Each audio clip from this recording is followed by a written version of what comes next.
네. 아하스 히스기야 왕 때 하나님께서 보내신 선지자 세 분이 있다고 말씀드렸습니다. 나훔, 미가, 이사야입니다. 그 중에 나훔은 백성들을 바라봤고요. 그리고 지도자들을 향해 주목했던 분은 미가입니다. 근데 이때 하나님께 시선을 두고 계신 분이 있는데 그분이 이사야가 됩니다. 흔히 이분을 우리가 제1 이사야, 첫 번째 이사야라 그래서 제1 이사야라고 합니다. 이사야서는 내용이 두 개가 한 150년 간격이 있어요. 39장과 40장 사이가 그렇습니다. 39장까지는 히스기야 왕 때 이야기예요. 그리고 40장부터는 바벨론 포로 말기입니다. 끝나갈 때 정도, 고레스 왕이 등장할 때 정도입니다. 그래서 그 시간을 좀 비교해 한번 좀 살펴보면 그래서 39장과 40장 사이는 한 150년 간격이 있게 돼요.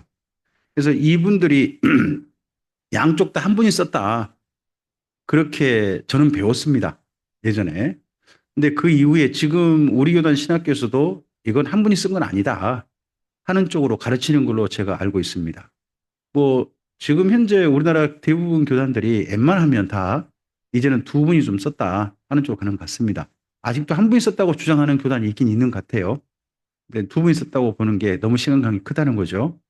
좀 다른 이야기를 좀 쓰고 있는 거고요.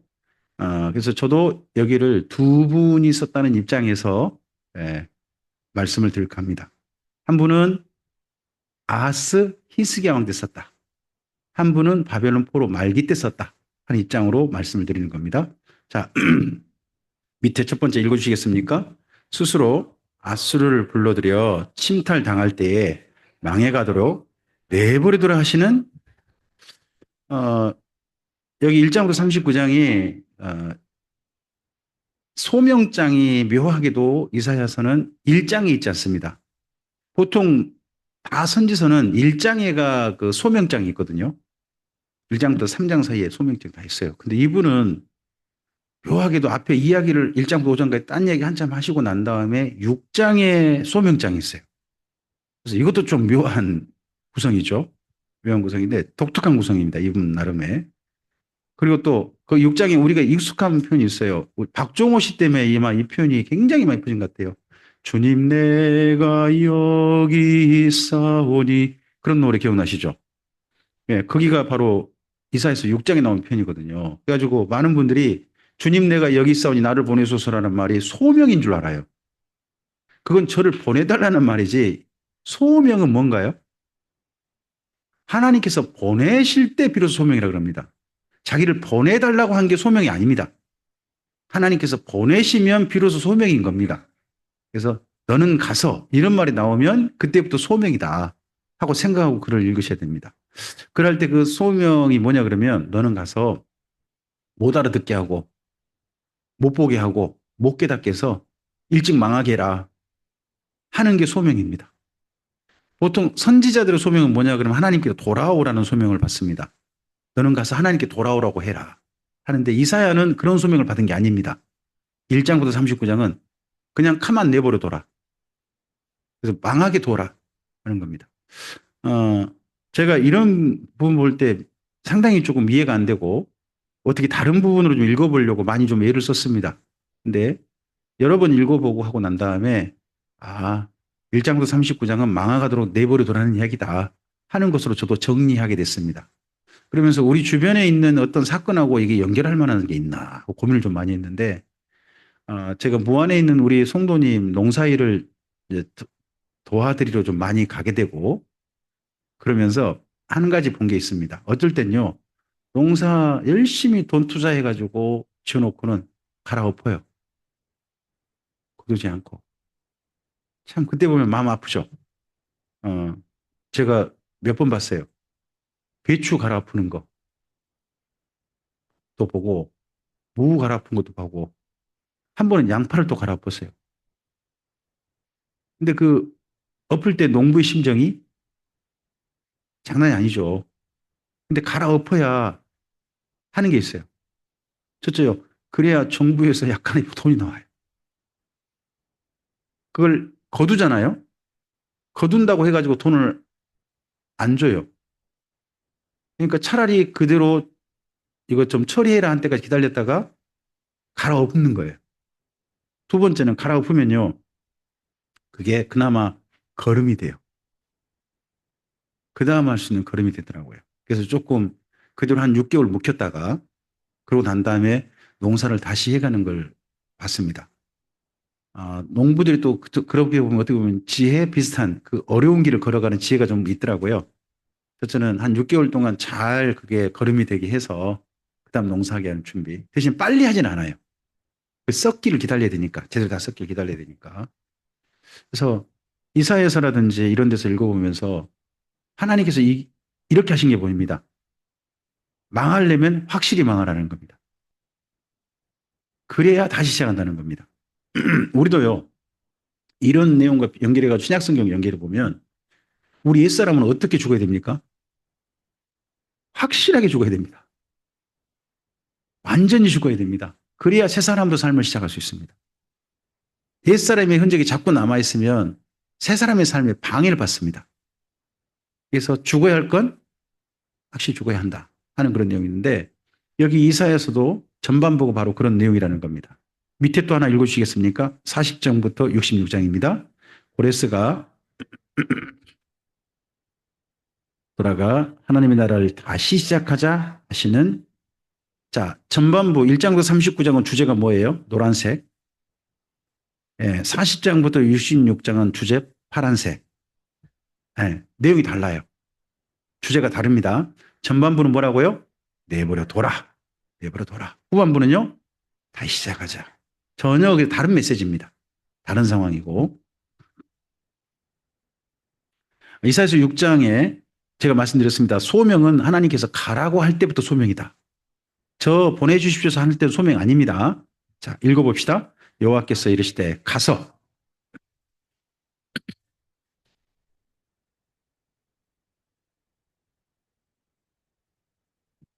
둔하게 하며 그들의 귀가 막히고 그들의 눈이 감기게 하라. 염려하건대 그들이 눈으로 보고 귀로 듣고 마음으로 깨닫고 다시 돌아와 고침을 받을까 하노라 하시기로. 그럼 하나님께서는 이때 정도에는요 남유다에게 고침 받지 않기를 원하신 거죠. 또 고침 받아가지고 또 오래 가고 오래 가고 하는 거 별로 원치 않았다는 겁니다. 제가 참 슬픈 일을 겪었습니다. 우리 교회 성도님 중에 한 분이 임종을 맞아서 임종하게 됐다 그래가지고 가서 임종 기도를 하고 나왔습니다. 하나님 품에 고이 안기를 바라면서 그렇게 기도하고 나왔는데 그 병원 의사 선생님께서 우리 교회 성도님 가정을 그 후에 따로 만났습니다. 만나가지고 지금이라도 수혈을 해라. 자식된 도리로서 더 살 수 있는데 그거 그대로 죽게 하면 자식이냐. 이 가족 전체가 마음이 흔들려 버린 거예요. 수혈을 하셨습니다. 사셨습니다. 그리고 2년 동안 고생고생 하시다가 얼마 전에 품에 안기셨습니다. 지난 2년 동안 사셨던 시간이 참 감사한 측면도 있습니다. 근데 유족들께 그게 큰 지켜보시면서 너무 마음 아프셨다는 겁니다. 온몸 피부가 다 썩고 다시 형성되고 그 사이에 또 폐병을 한 3번 앓으시고 이걸 지켜보는 그 가족들 입장에서는 지난 2년이 너무 마음 아팠다는 겁니다. 여기 이사야서를 예전에도 이해를 못했습니다. 안 살릴 거면 어쨌든 살리셔야죠. 근데 차라리 깨끗하게 정리하고 다시 시작한 게 낫다 하는 게 이때 하나님의 마음이 보입니다. 우리의 삶에도 그런 선택의 순간이 왔을 때 조금 고민이 좀 많이 될 것 같습니다. 저도 그러고요. 자, 앞을 또 읽어보실까요? 내가 이르되 주여 어느 때까지니까 하였더니 주께서 이르시되 성읍들은 황폐하여 주민이 없으며 가옥들에는 사람이 없고 이 토지는 황폐하게 되며 여호와께서 사람들을 멀리 옮기셔서 이 땅 가운데 황폐한 곳이 지금 하얗게 제가 표시를 해놨는데요. 이때가 어떤 상황이 된 것 같습니까? 예루살렘이. 남유다 도시들이 황폐해져 버렸어요.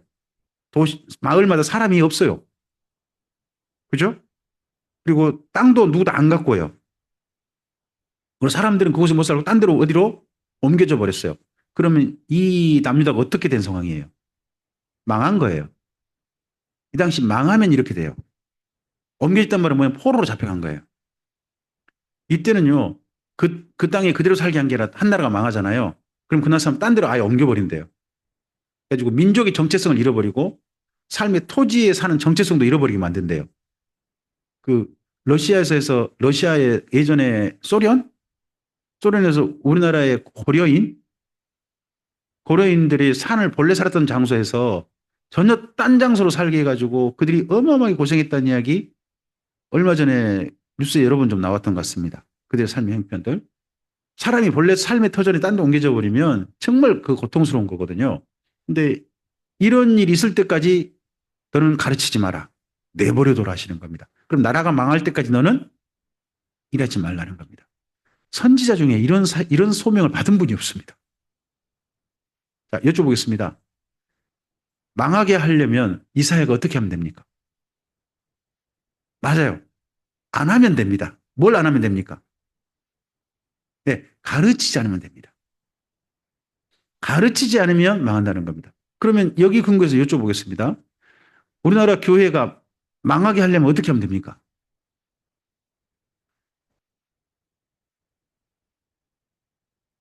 왜 그러세요?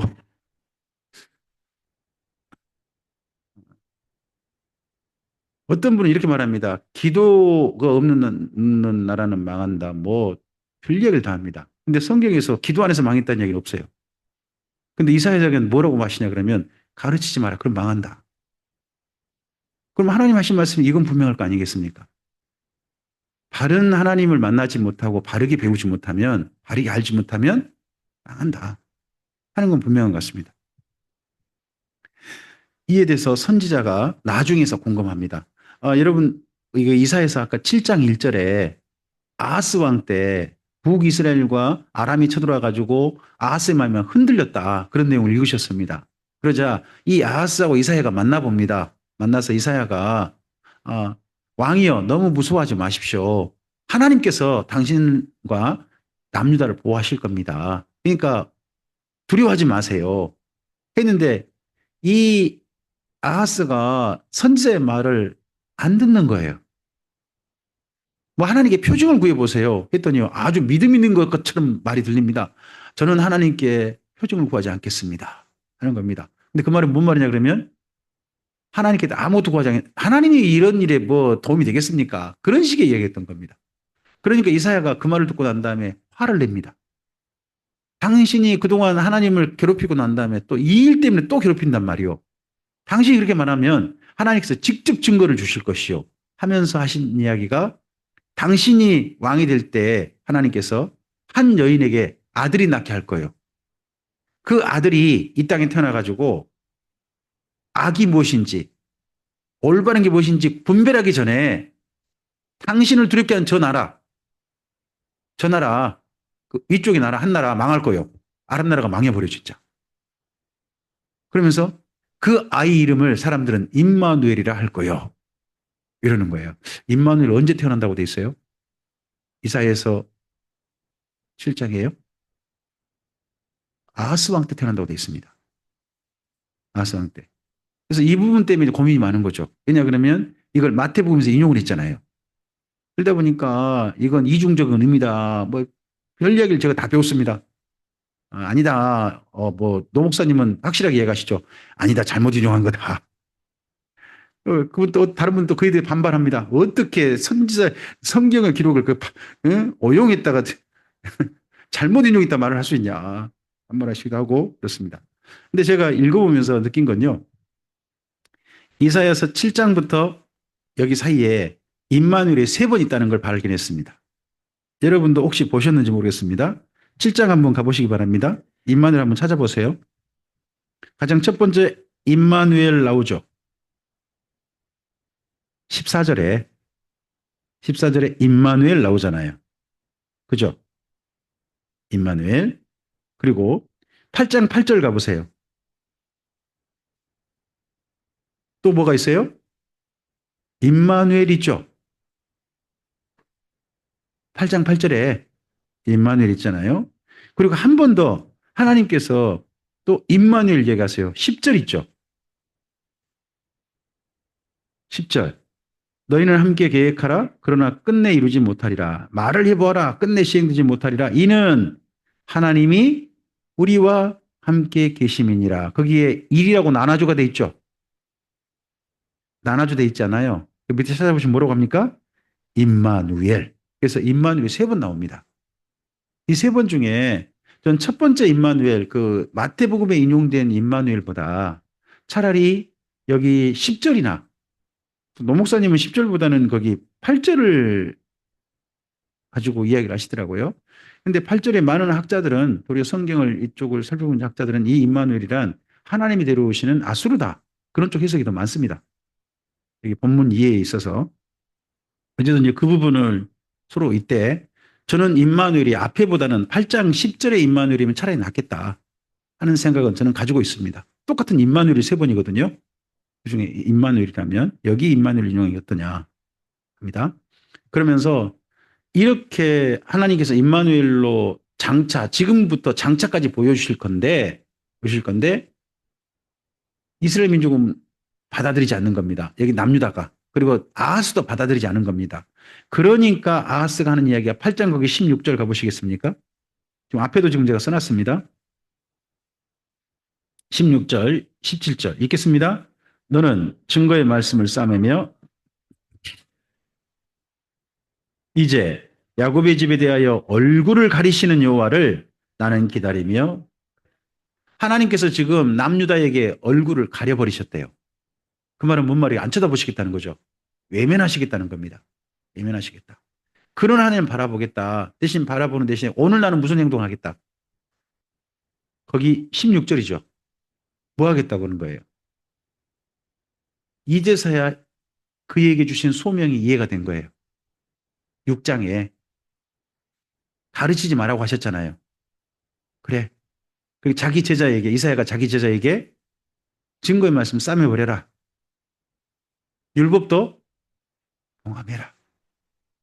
하는 걸로 이렇게 하고서 그 다음 그의 사역이 이어져 가는 게 보입니다. 그러다 보니까 이 다음에 이사야가요. 깨우치려고 말하는 게 없습니다. 하나님 말씀 전달은 있어요. 전달. 누구에게? 히스기야에게 전달까지는 합니다. 하지만 히스기야를 깨우치고자 노력하지도 않습니다. 히스기야한테까지도 전달만 하고 그냥 그렇게 하는 역할로 끝납니다. 그러다가 나중에 이사야가 그랬다 그러죠. 히스기야의 그 손자, 히스기야 아들이죠. 아들 므낫세가 하도 예루살렘에서 악한 짓을 하니까 이분이 참다 못해가지고 하나님께서 넌 가만히 있으라 했는데 그 말을 못 참아가지고 만나가지고 왕이여 아무리 그래도 나라를 이렇게 이 모양 이 꼴로 만들 수 있습니까? 했더니 그 므낫세가 거기 밖에 누구 없느냐 나무 판자를 좀 가져오거라. 저 늙은이를 묶어라. 나무를 썰거라. 해가지고 톱질을 당해서 죽었다는 겁니다. 그래서 신약 성경의 히브리서에 보면 히브리서 11장에 보면 믿음으로 살던 어떤 이가 톱질을 겸을 당했다 하는 표현이 있습니다. 그게 구약 성경 아무 데도 없어요. 아무 데도 없어요. 근데 그게 이스라엘 민족 전승 가운데 있는 겁니다. 전승 가운데 있어서 아마도 그게 이사야를 가리킨 표현이겠다라고 그렇게 보통들 이해를 합니다. 근데 여기에 대해서 이사야가 이렇게 합니다. 나는 이제는 더 이상 하나님 말씀대로 안 가르치겠다. 다만 하나님께서 우리에게 얼굴 가리셔 버렸는데 언젠가는 다시 얼굴을 우리를 향해 향하시겠지. 그런 하나님을 나는 기다리겠다 하는 걸로 그의 사역을 정리해 가기 시작합니다. 자, 앞을 보실까요? 이사야서 1장부터 39장까지는요. 미가서하고 그리 비슷하게 구성되어 있습니다. 이사야서 1장이 암담한 예루살렘입니다. 현재. 그래서 이사야서 1장이 어느 왕 때냐가 중요하거든요. 여러분 이사야서 1장에다가 히스기야 왕 때라고 쓰시겠습니까? 이사야서 1장이 히스기야 왕 때다 하고 쓰시고 한 군데 좀 보셨으면 좋겠어요. 거기 7절, 8절 있죠. 남유다 땅이 어느 지경이 돼버렸대요? 이방인들에게 막 삼켜주고 난리가 났대요. 그러죠. 그리고 어디 한 군데만 겨우 남았대요? 예루살렘. 이게 어떤 사건일까요? 아수르가 히스기야 왕 때 침략한 거예요. 침략당해가지고 어디만 침략을 안 당한 거예요. 예루살렘만 포위하다가 가고 이렇게 되고 딴 데는 다 침략해서 난리가 나버린 거죠. 그때 이야기예요. 그래서 이사야서 1장은 히스기야 왕 때다. 사건이 하고 분명히 보입니다. 자, 그리고 앞을 보세요. 이건 현재 오늘의 예루살렘이죠. 근데 2장은 그날 언젠가 예루살렘 평안한 날이 올 거다. 그날의 예루살렘. 그 아까 우리 미가서 2장, 4장 있었잖아요. 거기 내용의 연결성입니다. 그리고 3장 다시 돌아옵니다. 어디로? 오늘. 오늘 예루살렘은 뭐 받아야 된다? 어느 왕 때인데? 히스기야 왕 때잖아요. 심판받아야 된다. 그리고 4장은요? 이런 예루살렘이 아니라 언젠가 은혜 입을 예루살렘이 있을 것이다. 은혜 입을 예루살렘을 꿈꾸는 분이 있습니다. 스바냐라든지 여기 이사야라든지 은혜 입을 예루살렘을 꿈을 꾸죠. 그래서 그런 분들 이야기가 연결선상이 아마도 요한계시록일 겁니다. 그러니까 요한계시록이 일부러 하나님께서 주님의 교회를 위해서 마련하신 그 초소를 이름을 뭐라고 합니까? 새 예루살렘이라는 말을 쓰지 않습니까? 그런 게 이런 데의 연장선상일 겁니다. 그리고 다시 5장에 들어가면 이 현재 예루살렘을 향해서 화를 선포합니다. 화를 선포. 이 선포하는 예루살렘이 지금 이제 1장부터 온다면 어느 왕 때 이야기라는 거예요? 히스기야 왕 때라는 겁니다. 아하스 왕 때가 아니고.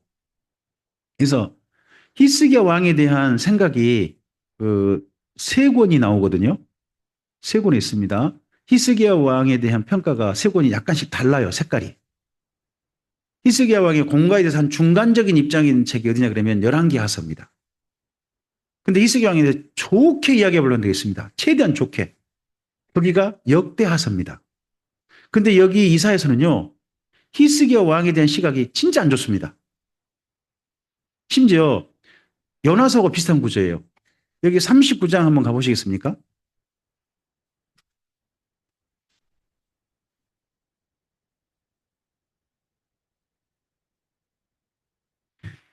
이사야, 이사야가 여기 히스기야 왕이 병이 낫고 난 다음에 여기 찾아온 그 바벨론 사신들한테 여기저기 금고나 또 무기 상황 이런 거 다 보여줬잖아요.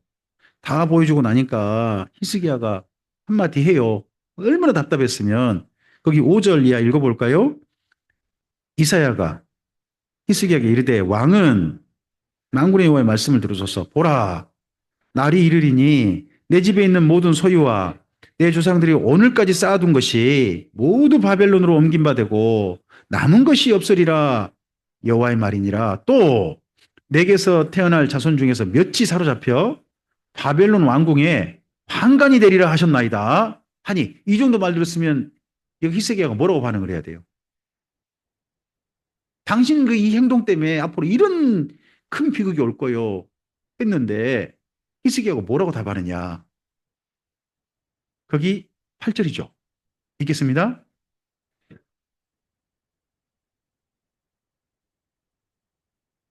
또 이르되 내 생전에는 이게 뭔 말입니까? 그렇죠. 나만 아니면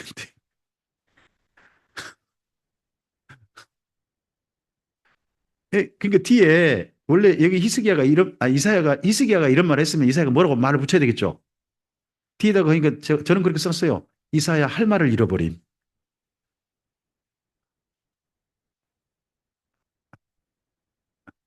이사야가 앞에서 그 말해놓고 난 다음에 이 히스기야 말 듣고요. 말을 이어붙이지 못해요. 여기 이사야가 보기에요. 진짜 답 없는 왕이 누군지 아세요? 착하기만 하고 사리 분별력 없고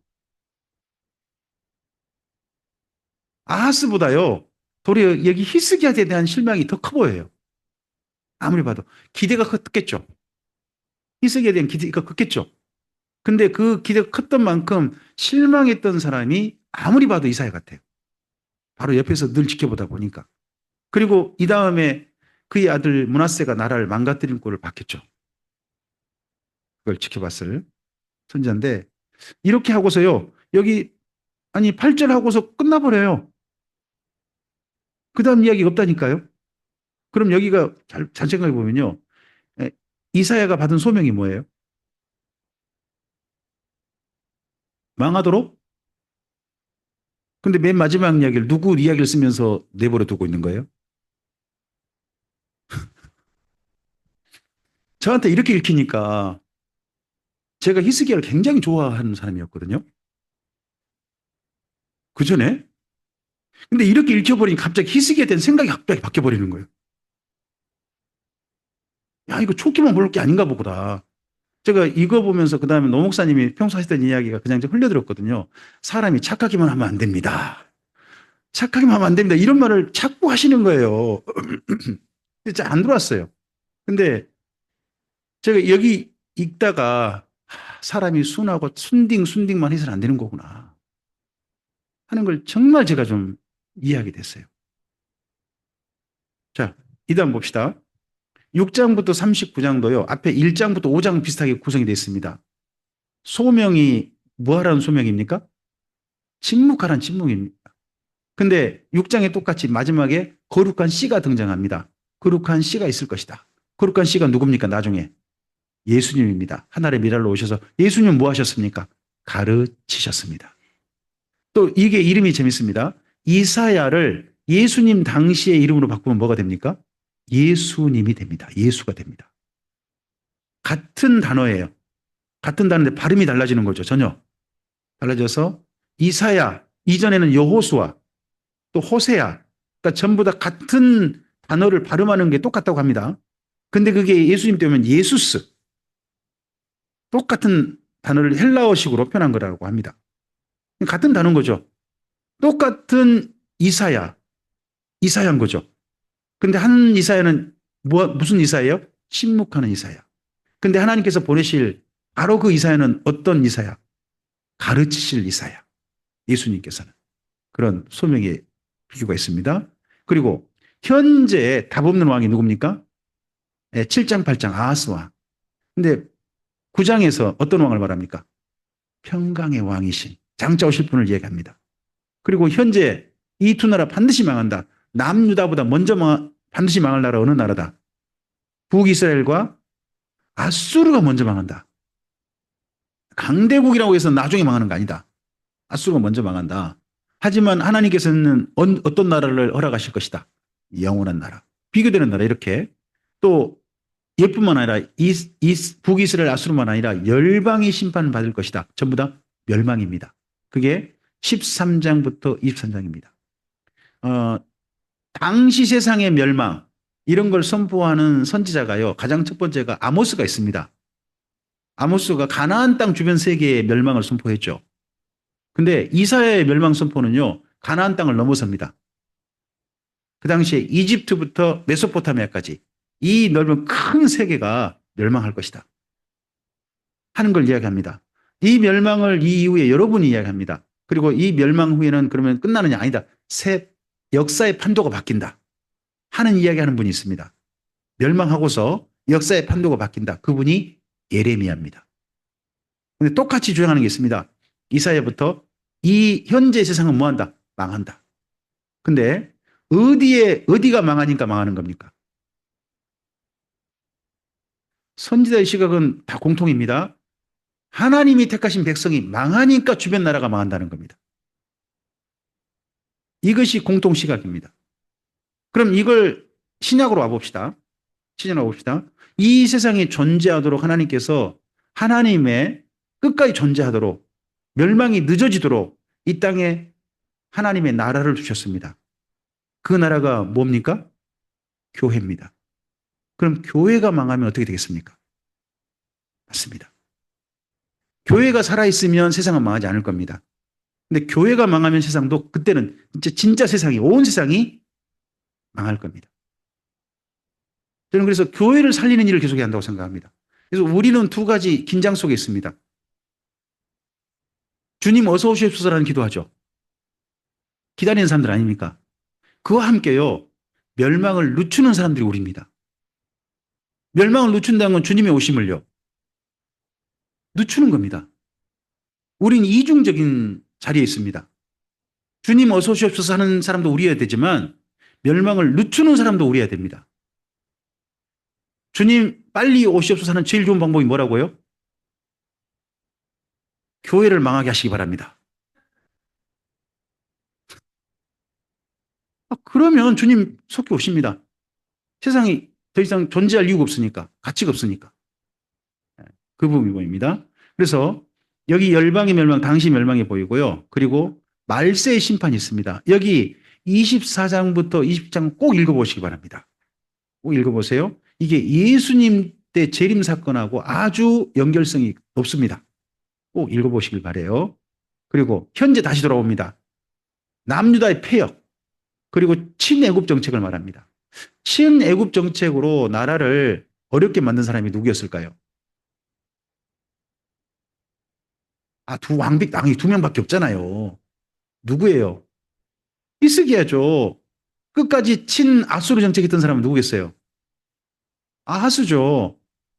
친아수르 정책 하다가 얻어만진 거죠. 그거 누가 지켜봤어요? 아들이 본 거죠. 그러니까 아들은 이제 정반대로 뭐 한 거예요? 친애굽하자. 어? 아수르 가까이 봤자 나라 좋은 거 없다. 다시 옮긴 거죠. 옮기다 보니까는 저쪽 아수르가 그럼 이때는 기회다 하고 뭐 한 거예요? 남유다 그냥 뒤집어 엎은 거죠. 그런 것이 있습니다. 그리고 이런 나라와 치우치지 않는 나중에 하나님의 바른 나라, 의와 공평의 나라를 말하고요. 그리고 놀랍게도 34장에 에돔의 멸망을 이야기합니다. 여기 에돔 멸망이 무슨 상관이 있을까요? 뜬금없는 소리 같아요. 근데 성경에 있다 보면 그 에돔의 멸망과 이스라엘의 회복이 비교된 성경이 제법 많이 나옵니다. 심지어 말라기까지 나와요. 말라기까지 나와요. 이게 아무리 봐도요. 이분에게 남유다가 멸망할 때 가장 남유다의 가슴에 비수를 찌를 한 나라가 보였나 봐요. 그게 아무리 봐도 에돔이었지 않나 싶어요. 우리가 힘들고 어려울 때요. 힘들고 어려울 때 나를 괴롭히는 사람 중에 내 가장 가까운 친족이 있으면 그것 때문에 마음이 좀 더 편해지세요? 더 마음이 아프세요? 내가 힘들 때 그때 힘이 되어야 할 사람이 내 친족인데 너 때문에 나까지 죽어 있었겠냐? 나라도 살자 하고 가지고 우리 집 와가지고 제일 비밀스러운 거, 은밀한 거 다 가져가는 내 친족 있다면 그럴 것 같아요. 여기 에돔이 바로 그런다는 거죠. 그래서 이 에돔의 이야기에서 우리에게 좀 익숙한 표현이 있습니다. 그게 뭐냐 그러면 하나님의 책입니다. 짝이 있다. 여러분 하나님의 책에는 짝이 있답니다. 있습니까 없습니까? 있습니다. 그 짝이 뭡니까? 암컷 수컷입니다. 짝이 어디가 있습니까? 창세기입니다. 창세기에 각 종류마다 암컷 수컷이 있습니다. 에돔이라는 나라가 멸망하니까 그 나라의 수도 셀라, 그 보스라라고 불렸던 그 도시에 사람이 안 삽니다. 대신에 뭐만 가득? 동물만 가득해가지고 서로 짝꿍 부르는 소리가 그 도시에 가득하더라. 근데 그 도시에 가득한 거 보니까 창세기 1장에 말한 모든 짐승이 다 와 있더라. 하는 그런 이야기거든요. 그런 이야기지 구약 성경에 짝꿍하고 신약 성경에 짝꿍 있다는 이야기는 사실 아니죠. 그런 부분들은 좀 또 바르게 이해하시기 바라고요. 대신에 남유다는 뭐 어떤 일이 있다? 회복의 날이 있다. 하면서 마지막의 이야기가 히스기야 왕과 선지자 이사야의 이야기가 36장부터 39장까지 무려 넉 장을 할애합니다. 넉 장 할애해가지고 이 이야기를 해갑니다.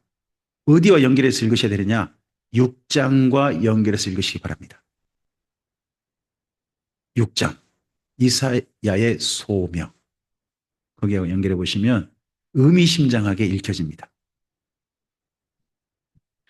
그리고 포로기의 이사야입니다. 바벨론 포로 말기로 보입니다. 근데 여기 이사야는 다시 집으로 돌아가자 하는 이야기로 읽혀집니다. 그리고 여기 40장부터 66장까지는요, 오늘 내일 그런 내용이 없습니다. 그렇게 구분해서 읽을 수가 없는 걸로 저는 그렇게 읽었습니다. 그냥 새로운 전체 스토리로 줄거리로 쭉 읽으시는 게 더 좋아 보입니다. 첫 번째, 40장부터 47장 옆에 읽으시겠습니까?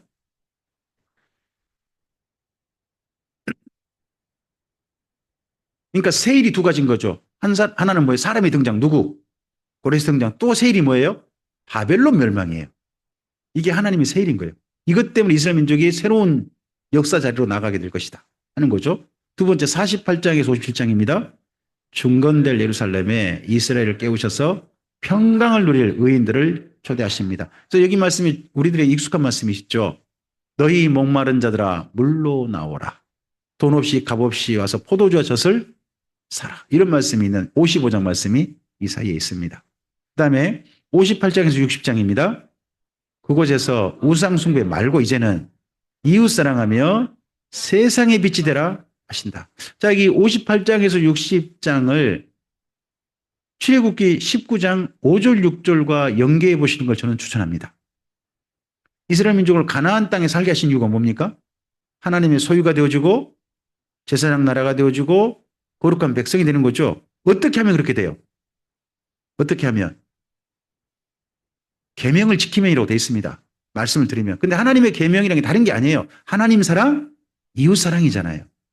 여기 금식하라고 하는데 밥 굶는다는 게 아니에요. 거기 보면. 어떤 게 금식이라고 나오죠? 너가 입을 옷을 누구에게? 저 사람에게. 네가 먹을 거 좀 아껴서 누구에게? 그리고 갇혀있는 사람 보면 찾아보고 너의 시간도 그렇게 쓰고 그런 걸로 나옵니다. 그러니까 금식이란 게 뭐냐? 당연히 내가 쓸 건데 저 사람이 나보다 더 필요하니까 그 사람을 위해서 기꺼이 쓰는 겁니다. 여러분 이번에 목포 홍어에서 금식하신 겁니다. 우리를 위해서 물고기를 구입하셔가지고 파실 수 있잖아요. 그죠? 근데 기꺼이 가져오셔서 식사 맛있게 하셨잖아요. 그죠? 그게 금식입니다. 여기서 말하는 금식. 그러면 너희 치료가 빠를 거고 응답이 빠를 것이 그렇게 이야기합니다. 근데 이 본문을 기도원마다 붙여놓은 데가 많습니다. 근데 기도원에서 열심히 이웃사랑하라고 가르친 데는 한 군데도 없습니다. 뭐 하라고 합니까? 붙여놓고 밥 굶어라.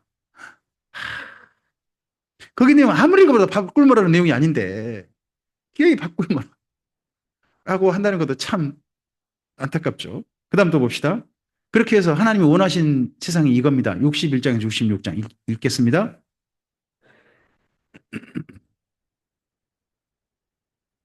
네, 예루살렘 돌아가서 장차 예루살렘까지 제발 이르기를 하시는 말씀으로 되어 있습니다.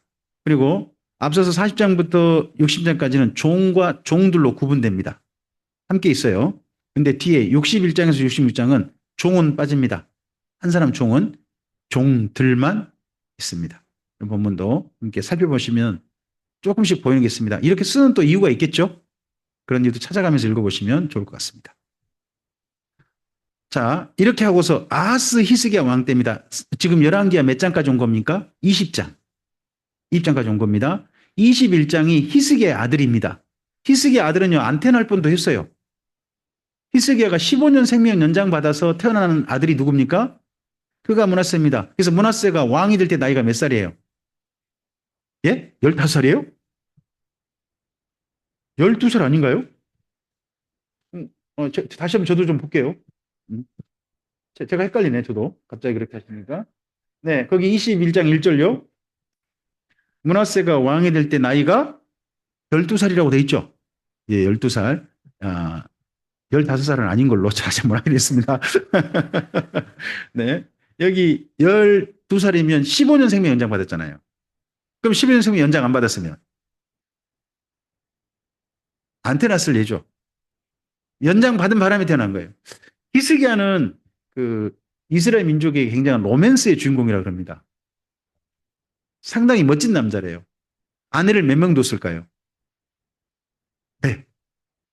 왕인데 한 명만 뒀대요. 근데 한 명 둔 아내를 쫓아냈대요. 폐위시켰대요. 왜요? 못된 게 우상숭배를 너무 많이 해서, 못 됐는지 모르겠어요. 제가 잘 모르겠어요.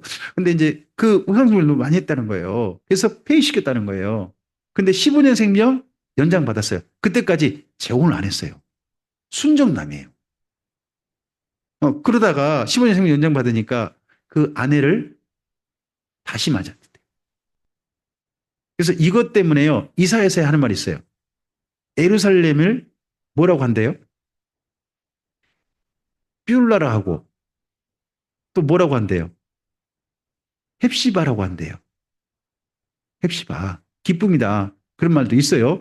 근데 여기 이중적인 의미가 있어요. 여기 방금 21장 있죠? 21장 1절 뒷부분 읽어보세요. 예루살렘에서 55년간 다스리니라. 그의 어머니의 이름은 이게 이스라엘 민족의 유명한 로맨스라는 거예요. 이혼 당했다가 다시 재혼한 여자가 누구예요? 헵시바. 그러니까 예루살렘이 하나님께 무슨 일을 당한 거예요? 이혼 당했어요. 망한 거죠. 그때가 다시 뭐 한다는 거예요? 재혼한 처녀처럼, 재혼한 여자처럼 될 거다. 헵시바란 기쁨의 뜻도 있지만 그런 의미가 있다는 거예요. 그런 의미가. 이스라엘의 유명한 로맨스랍니다. 그러고 보면 참 히스기야는 괜찮은 남자 같아요. 그렇지 않나요? 아, 제가 괜찮다고 했지.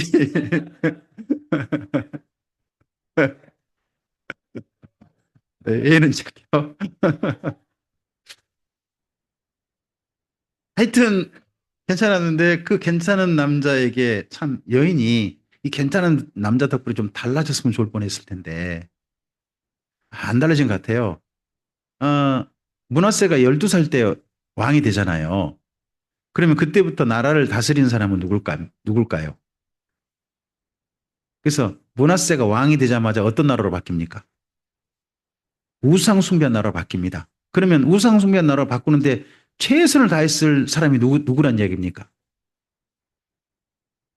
제발 그것 때문에 그거는 가지 말라고 폐위시켰는데 끝내 그걸 못 버렸던 여자가 있었던 것 같습니다. 그래서 므낫세 덕분에 나라가 엉망이 됩니다. 그 이야기가 21장입니다.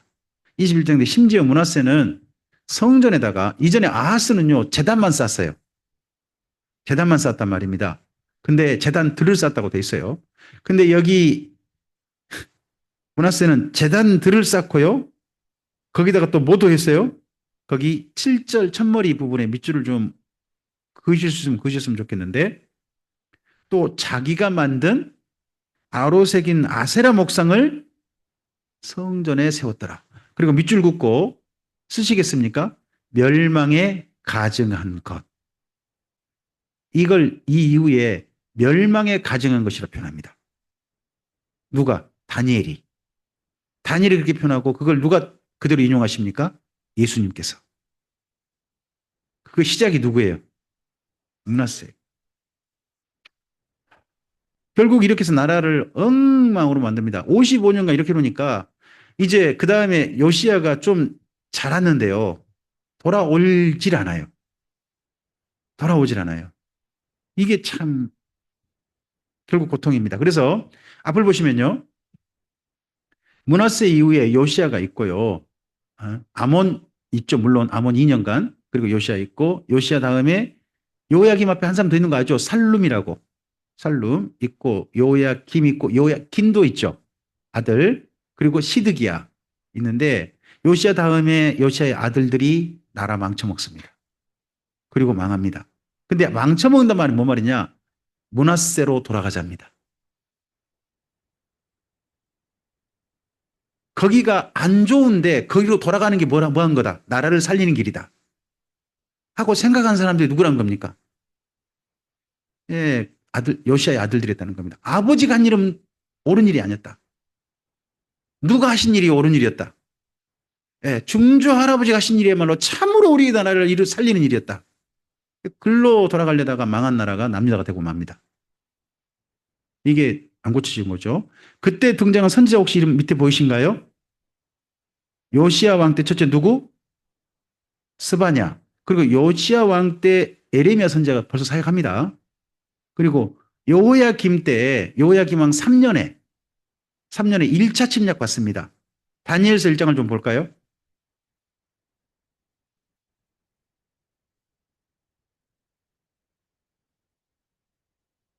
다니엘서 1장 1절 읽겠습니다. 유다 왕 여호야김이 다스린 지 3년이 되는 해에 바벨론 왕 느부갓네살이 예루살렘에 이르러 성을 에워쌌답니다. 이때 첫 번째 침략한 겁니다. 1차 침략. 이때 누가 바로 사로 잡혀가요? 다니엘입니다. 그러니까 다니엘은 여호야김 왕으로 생각하셔야 됩니다. 여호야김 왕. 그리고 여호야김 왕이 죽습니다. 죽고 그 다음에 여호야긴이 왕에 이어서 3개월 되죠. 그때 또 2차 침략 있죠. 여호야김 때.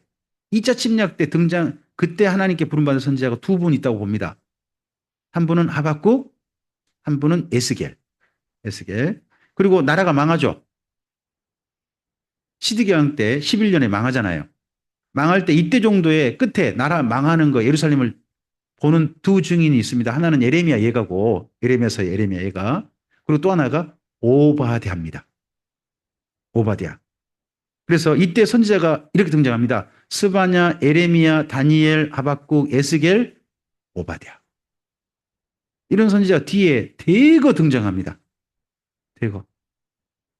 마치 꼭 이 풍경 보면 뭐 같냐 그러면 이 광경이 여러분 응급실에 어떤 한 침상에 여러 의료기기들, 간호사분들, 의사 선생님 잔뜩 모여있는 뺑 둘러싼 그런 걸 보신 적 있습니까? 저는 봤습니다. 제 아내가 아기를 가졌을 때 너무 몸이 힘들어가지고 응급실에 갔습니다. 전대병원 응급실에 거기 있었는데 한 분이 누가 칼이 찔려온 거예요. 바로 옆 침상이었습니다.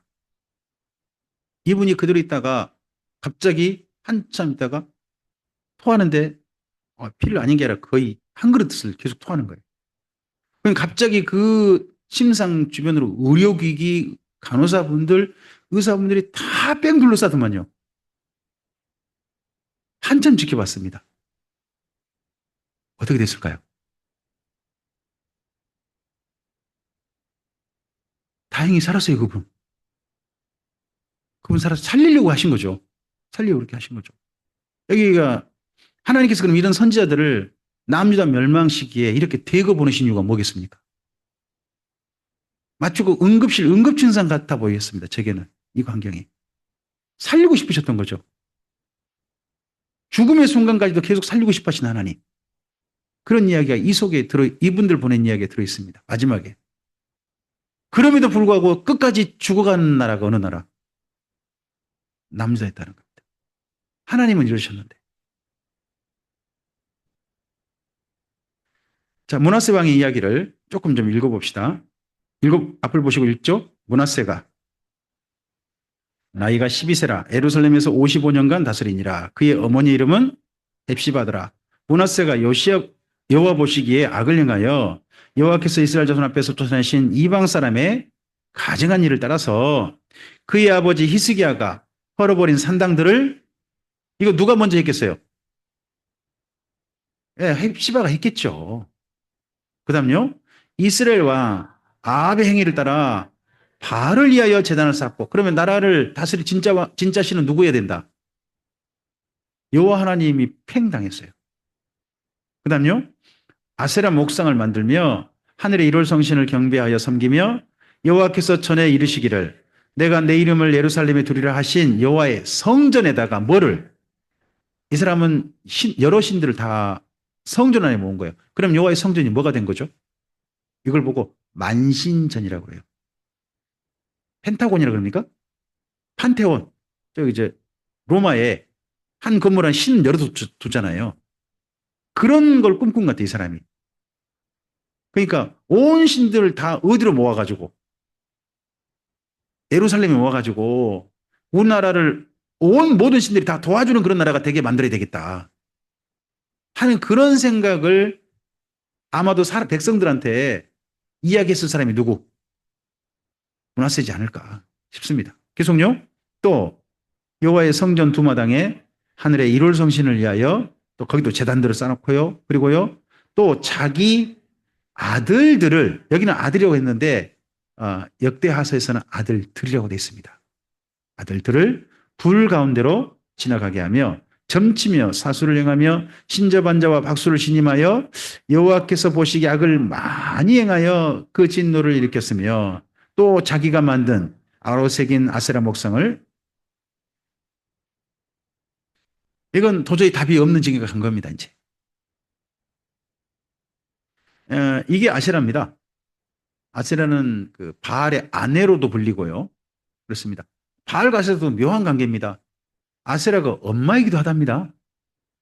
아내이기도 하고 묘합니다. 이걸 누가 만들었냐? 예전에 바벨론의 그 담무스, 세미라미스, 니무로, 이들 때문에 나온 이야기가 이런 이야기로 이어져 간다고 합니다. 이렇게 난잡한 성관계가 사실 허용되는 듯한 신화가 있죠. 그리스 로마 신화라고요. 거기가 성관계가 좀 난잡합니다. 신들이. 여기도 그런 게 있습니다.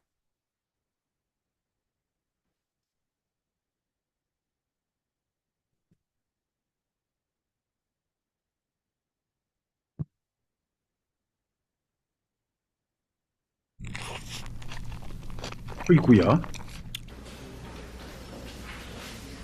신약 성경에 적그리스도가 있다면 구약 성경에는 바알이 있습니다.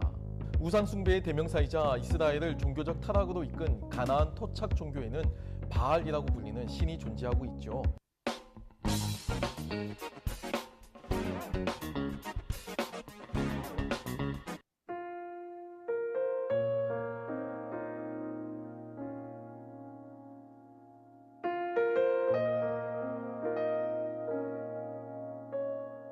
팔레스타인 지방 언어로서 주인 또는 왕이라고 하는 의미가 있고 또 폭풍의 신이자 풍요의 신으로서 숭배가 되었습니다. 폭풍과 풍요가 비록 그 개념은 다르긴 하지만 팔레스타인 지역에서 농사를 짓기 위해 물이 절대적으로 중요하다는 점에서 볼 때 이 바알이 상징하는 폭풍의 신은 곧 풍요의 신 개념과도 연결됩니다. 한마디로 비를 관장하는 신이기 때문에 물질적인 번영도 약속하는 셈이죠. 구약 성경에서 바알과 아세라는 우상 숭배 종합 세트로 함께 등장하는데요. 바알의 아버지는 최고 신 개념인 엘이고 어머니는 바다의 신으로 여겨지는 아세라입니다. 먼저 바알의 아버지인 엘을 먼저 살펴보겠는데요. 엘이라는 개념은 유일신을 표현할 때 고대 근동 지역에서 통용되던 고유 명사로서 오늘날로 치면 신으로 직역할 수 있을 것 같습니다. 유일신이나 아니면 신 중에서도 최고의 신이라고 하는 의미를 가진 신 개념이고요. 또 이 용어는 구약 성경에서도 등장하고 있죠. 원래 셈족 계통의 최고 신을 지칭하던 고유 명사이고 우가립 문헌에 따르면 늙고 수염을 가진 남성의 외모를 가지고 있었다고 합니다. 엘은 신의 서열 중에 이런 이야기가 제법 인터넷상에 올라온 게 제법 있습니다. 그래도 주변 분들에게 혹시나 목사님이나 이런 분들께 좀 괜찮은 영상에 대해서 추천 받으셔서 함께 시청하신다든지 하시면 성경 읽으신 데서 조금 좀 더 주변 지식을 좀 넓혀서 성경을 읽을 수 있습니다. 그러시라고 이런 한 개 좀 가져왔습니다. 첫 번째이고, 자, 이런 나라를 돌이키고자 했던 사람이 있습니다. 그가 누굽니까? 므낫세의 손자 요시아입니다. 그러니까 요시아가 내건 건 표가 뭐겠습니까? 누가 잘못했다? 할아버지는 잘못했다 하는 겁니다. 누가 잘하셨다? 그나마 중조 할아버지가 잘하셨다. 이스기가 잘하셨다 하는 그런 이분의 표가 있는 겁니다. 자, 이분이 결정적인 계기가 이거라고 그러죠. 읽겠습니다. 서기관 사반이 왕에게 돌아가서 보고하여 이르되 왕의 신복들이 성전에서 찾아낸 돈을 쏟아 여호와의 성전을 맡은 감독자의 손에 맡겼나이다 하고, 또 서기관 사반이 왕에게 말하여 이르되 제사장 힐기야가 내게 책을 주더이다 하고 사반이 왕의 앞에서 읽음에 왕이 율법책의 말을 듣자 곧 그의 옷을 찢으니라. 설교한 게 아닙니다. 그냥 율법책을 뭐 해줬다고요? 이 책을 언제 기록해 놨을까요? 모릅니다. 언제 기록했는지 아무도 모릅니다. 어떤 분은 이거 맨 처음 성전 건축할 때 그때 보관해놨다 그러기도 하고, 어떤 분은 이런 책을 쓴 게 아마 히스기야 왕 때가 아니냐. 그렇게 짐작한 분도 있습니다. 모릅니다. 성전에 있는 책을 드디어 발견한 겁니다. 노 목사님은 이 발견을 가리켜서 위대한 발견이라고 말씀하셨습니다. 저도 위대한 발견이라고 생각합니다. 목회 생활 40년 했는데 예배당에서 뜻밖의 한 책을 발견한 겁니다. 이 책이 뭔고? 이 책 이름이 뭐라고? 성경이라고? 처음 봤어. 한번 읽어봐야 되겠네? 하는 그런 위대한 발견을 했다는 겁니다. 제가 하는 이야기가 비꼬는 이야기인 건 아시죠? 성전에 뭐가 있는데, 율법 책이 있는데 제사장이 읽어본 거 안 읽어본 거예요? 왕은 만나본 거예요? 못 만나본 거예요? 있는데 이제 이런 종교가 뭔 종교냐 그러면 제사 종교라 그래요. 남유다의 성전 종교가 뭐만 집중하는, 제사에만 집중하는, 뭐는 점점 퇴색돼 버린 율법. 율법은 점점 퇴색돼 보고 제의식만 남아있는 제의 종교로만 존재하는 남유다 성전이었다는 거죠. 여러분, 우리 예배당은, 우리 교회 모임은 제의 종교에 가깝습니까? 말씀 종교에 가깝습니까? 말씀 종교에 가깝기를 바랍니다. 계속 읽어봅시다. 왕이 보내 유다와 예루살렘의 모든 장로를 자기에게로 모으고 이에 왕이 여호와의 성전에 올라가매 유다 모든 사람과 예루살렘 주민과 제사장들과 선지자들과 모든 백성이 노소를 막론하고 다 왕과 함께 앉으라. 왕이 여호와의 성전 안에서 발견한 언약책의 모든 말씀을 읽어, 이번엔 누가 읽어줬어요? 왕이 읽어줬습니다. 계속입니다. 왕이 단위에 서서 여호와 앞에서, 잠깐만요. 어디 앞에서 언약을 세웠다고요? 단은 자기가 만든 단일 거고요. 어디 앞에서? 그러면 이 언약식 할 때 어디서 세웠다는 얘기일까요? 여호와 앞에서라면 어디란 이야기예요? 번제단이라든지 이런 된 거예요. 또 하나, 여호와 앞에서 언약을 세웠다면 한 가지 퍼포먼스를 했을 거예요. 뭘까요? 짐승을 잡았을 거예요. 짐승을 쪼갰을 거예요. 언약 세울 때 뭐 하는 거예요? 이 약속 지키기 위해서 나는 목숨을 걸겠다 하고 그 쪼갠 짐승 사이를 걷는 겁니다. 자, 계속 읽어보세요. 마음을 다하고 뜻을 다하여 여호와께 순종하고 그의 계명과 법도와 율례를 지켜 이 책에 기록된 이 언약의 말씀을 이루게 하리라 하매, 백성들이 뭐라 그래요? 그럼 이 다음에 요시야 혼자 일하면 됩니까 안 됩니까? 백성들이 함께 하기로 했잖아요. 근데 이 다음에 보면 에레미야에 참 슬픈 이야기가 있는 거예요. 아직 요시야 왕이 다스리고 있습니다. 요시야 왕이 다스리고 있는데 하나님께서 에레미야가 하신 이야기가 뭐냐? 예루살렘 거리에 나가서, 궁궐에서 보내지 않습니다. 어디에 나가서? 거리 나가서 하나님의 뜻대로 행하는 사람 한 사람을 내가 찾아봐라. 진짜 그런 한 사람이 있다면 내가 이 예루살렘 안 망하게 해야겠다. 근데 그 예루살렘 망하거든요. 그러면 요시야 왕 때 예루살렘 사람들이 요시야의 개혁에 동참했다는 겁니까? 안 했다는 겁니까? 이때 언약하고서 안 했다는 겁니다. 이걸 한 사람이 되게 슬퍼하며 비판합니다. 그분이 스바냐입니다. 예레미야도 비판하고 백성 이런 행태에 대해서 스바냐가 특별히 비판합니다. 자, 읽겠습니다. 요시야가 또 유다 땅과 예루살렘에 보이는 신접한 자와 점쟁이와 드라빔과 우상과 모든 가증한 것을 다 제거했으니 이는 대제사장 힐기야가 여호와의 성전에서 발견한 책에 기록된 율법의 말씀을 이루려 함이라. 계속요. 요시야와 같이 마음을 다하며 뜻을 다하며 힘을 다하여 모세의 모든 율법을 따라 여호와께로 돌이킨 왕은 요시야 전에도 없었고 후에도 그와 같은 자가 없었더라. 자, 여기 요시야에 대한 평가를 보면 기준이 있습니다. 그 기준이 뭐냐? 율법입니다. 율법에 비춰봤을 때 정말 잘하는 왕이 누구였다? 요시야라는 겁니다. 근데 역대상에서는 무엇을 기준해서 왕들을 평가한다고요? 제사, 성전. 그래서 성전과 제사에 있어서 제일 잘했던 왕은 누굴까요? 역대상하서가 보기에 첫 번째는 다윗입니다. 그 다음에 또 네솔몬 왕이 누구란 겁니까? 아, 그래도 솔로몬을 내세웁니다. 그 다음에 네솔몬 왕으로 누구를 말할까요? 히스기야를 말합니다. 다른 대상이에요. 대상이 달라요. 기준이 다른 거죠. 기준이 다릅니다. 근데 율법대로 보면 정말 잘하는 왕이 누구였다? 요시아였다. 하는 이런 평가를 받습니다. 계속 읽겠습니다. 그러나 유다를 향하여 내리신 그 크게 타오르는 진노를 돌이키지 아니했으니 이는 므낫세가 여호와를 경노하게 한 그 모든 경노 때문이라. 여호와께서 이르시되 내가 이스라엘을 물리친 것 같이 유다도 내 앞에서 물리치며 내가 택한 이 성 예루살렘과 내 이름을 거기에 두리라 한 이 성전을 버리리라 하셨더라. 하나님께서 이 교회를 내가 버리리라 하고 우리 참빛교회를 향해 말씀하신다면 그것만큼 무서운 말씀이 없을 것 같습니다. 근데 이게 다 누구 때문이랍니까? 므낫세 때문이랍니다. 그럼 다르게 말해보면 요시야 왕 때 요시야 왕이 그렇게 므낫세의 흔적을 지우고 싶은데 지워졌다는 겁니까? 안 지워졌다는 겁니까? 지워졌다는 겁니다.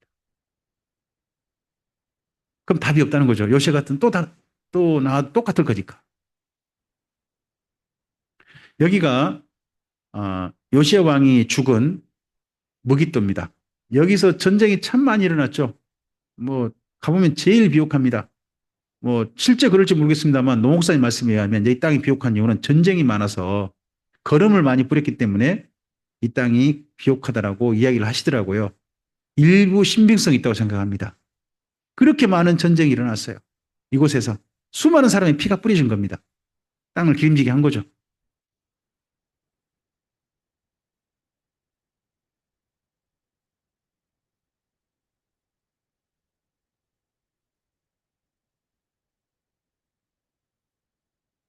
항해 무용로와 해변길이 만나서 딱 겹쳐진 장소가 어디라고요? 무깃도 만나는 데가.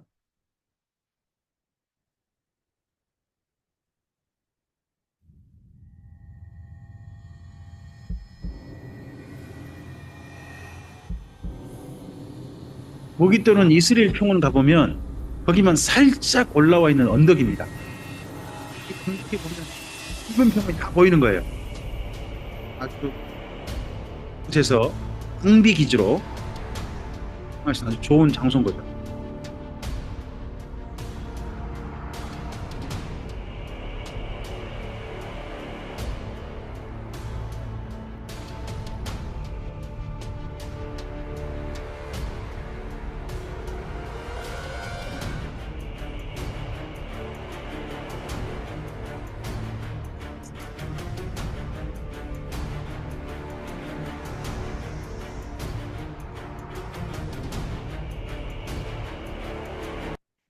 혹시 위에 제목 보이시나요?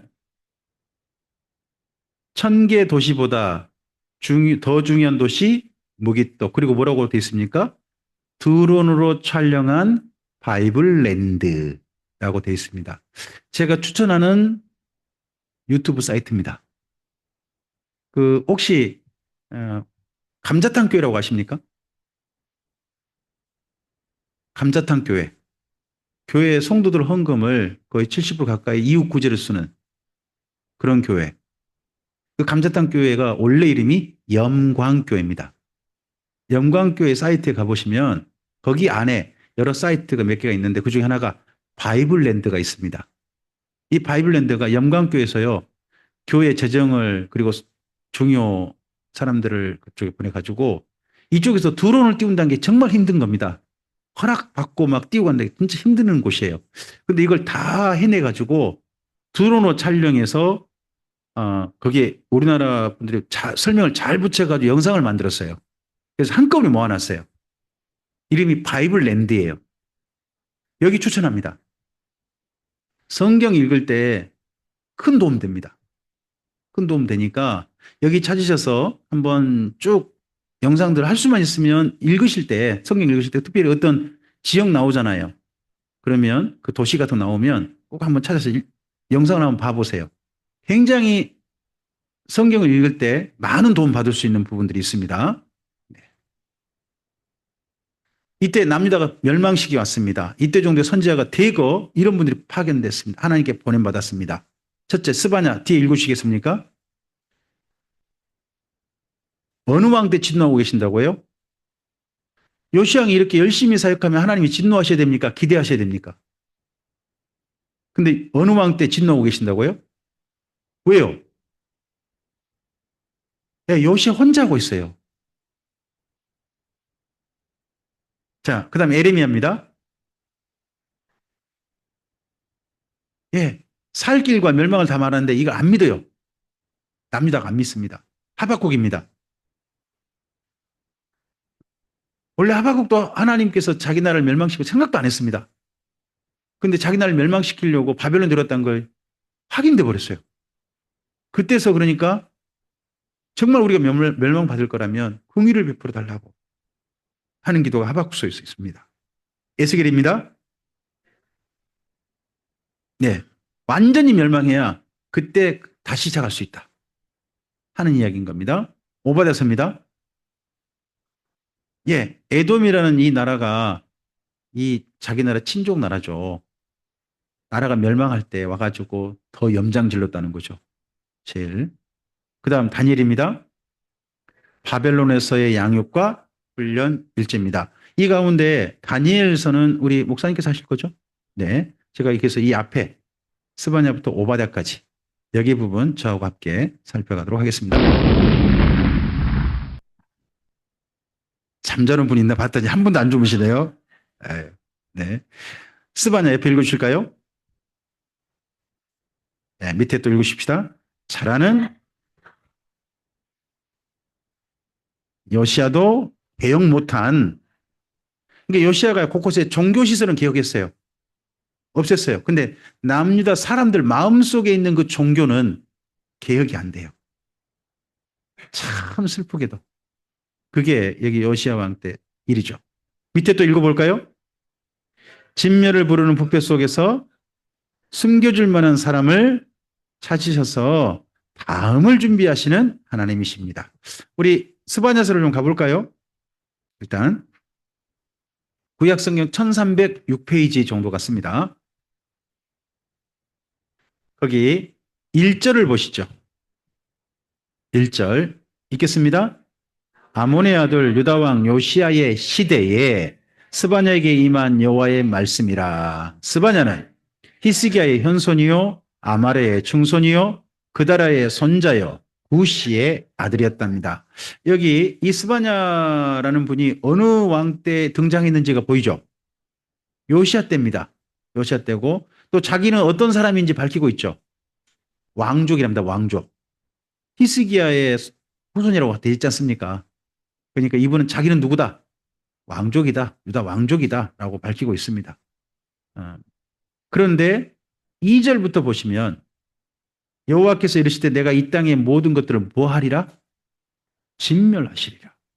그 다음에 3절도 내가 사람과 짐승을 뭐 하시고 공중의 새와 바다의 물고 바다의 고기와 거치게 하는 것과 악인들을 아울러 뭐 하시겠다. 그리고 내가 사람을 땅에서 어떻게까지 하시겠다. 그러면서 나 여호와의 말은 이렇게 해. 이거세요. 어느 왕 때인데? 요시아 왕 때인데.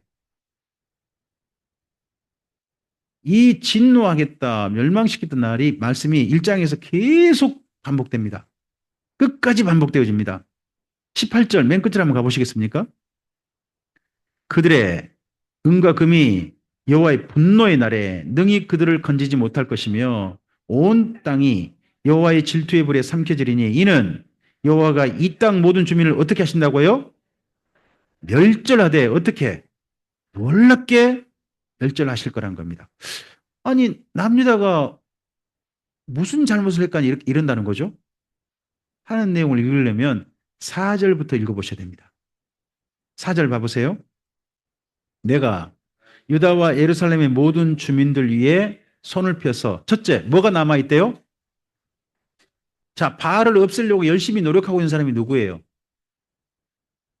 근데 바알에 남아있대요. 그러면 백성들은 바알을 어떻게 했다는 거예요? 숨겨뒀다는 거 아니에요. 그리고 그것을 멸절하고 그마림이라는 이름과 그 제사장들을 아울러 그 종교 종사자들도 지금 살아있는가 보죠? 이곳저곳에 독버섯처럼 살아있는 것 같습니다. 그리고 또 5절입니다. 또 지붕에서요, 하늘의 무별에게, 야, 이 사람들은 굳이 어떤 신상 같은 거 필요 없잖아요. 집에서 하늘의 별한테 경배하고 있는 사람이 있고요. 그리고 5절 후반부가 참 슬프죠? 누구한테 맹세했는데요? 첫 번째 누구한테 맹세했는데요? 여호와께 맹세했는데 말감을 가리켜 맹세한 자. 그러면 이 사람은 어떤 사람이에요?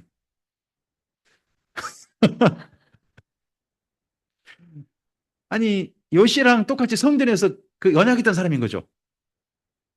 언약이 집에 가서는 이제 말감한테 용서를 구하는 거죠. 말감신이요. 제가 성전 가서 그렇게 했던 것은 신을 제가 싫어해서 그런 게 아니라 무서워서 그런 거니까 용서하시고 저를 이해해 주세요. 집에 가서 말감한테 용서를 구하는 그런 사람이 있는 겁니다. 아, 이게 예루살렘 풍경입니다. 그 다음 또 6절 또 뭐로 갑니까? 그럼 이 사람은 어떤 사람입니까? 언약 함께 하겠다 언약 해놓고 그 다음에 아예 함께 하지 않았던 사람이란 뜻 아니겠습니까? 그 다음 또요. 찾지도 않고 구하지도 아니 했던 자들도 있다는 겁니다. 그러면 요시아가 모이라고 했을 때 꿈쩍 안 했던 사람도 있다는 거죠. 안 모였던 사람도 있다는 거죠. 아닙니까? 이곳 지금 방금 읽으셨던 거기 4절부터 6절이 어디에 사는 사람이라고요? 1절에 4절에 나와 있죠. 딴 나라 사람도 아닙니다. 유다 사람들이고 또 어디에 사는 주민들이라고요. 이 나라의 지금 왕이 누굽니까? 근데 이 모양이라는 겁니다.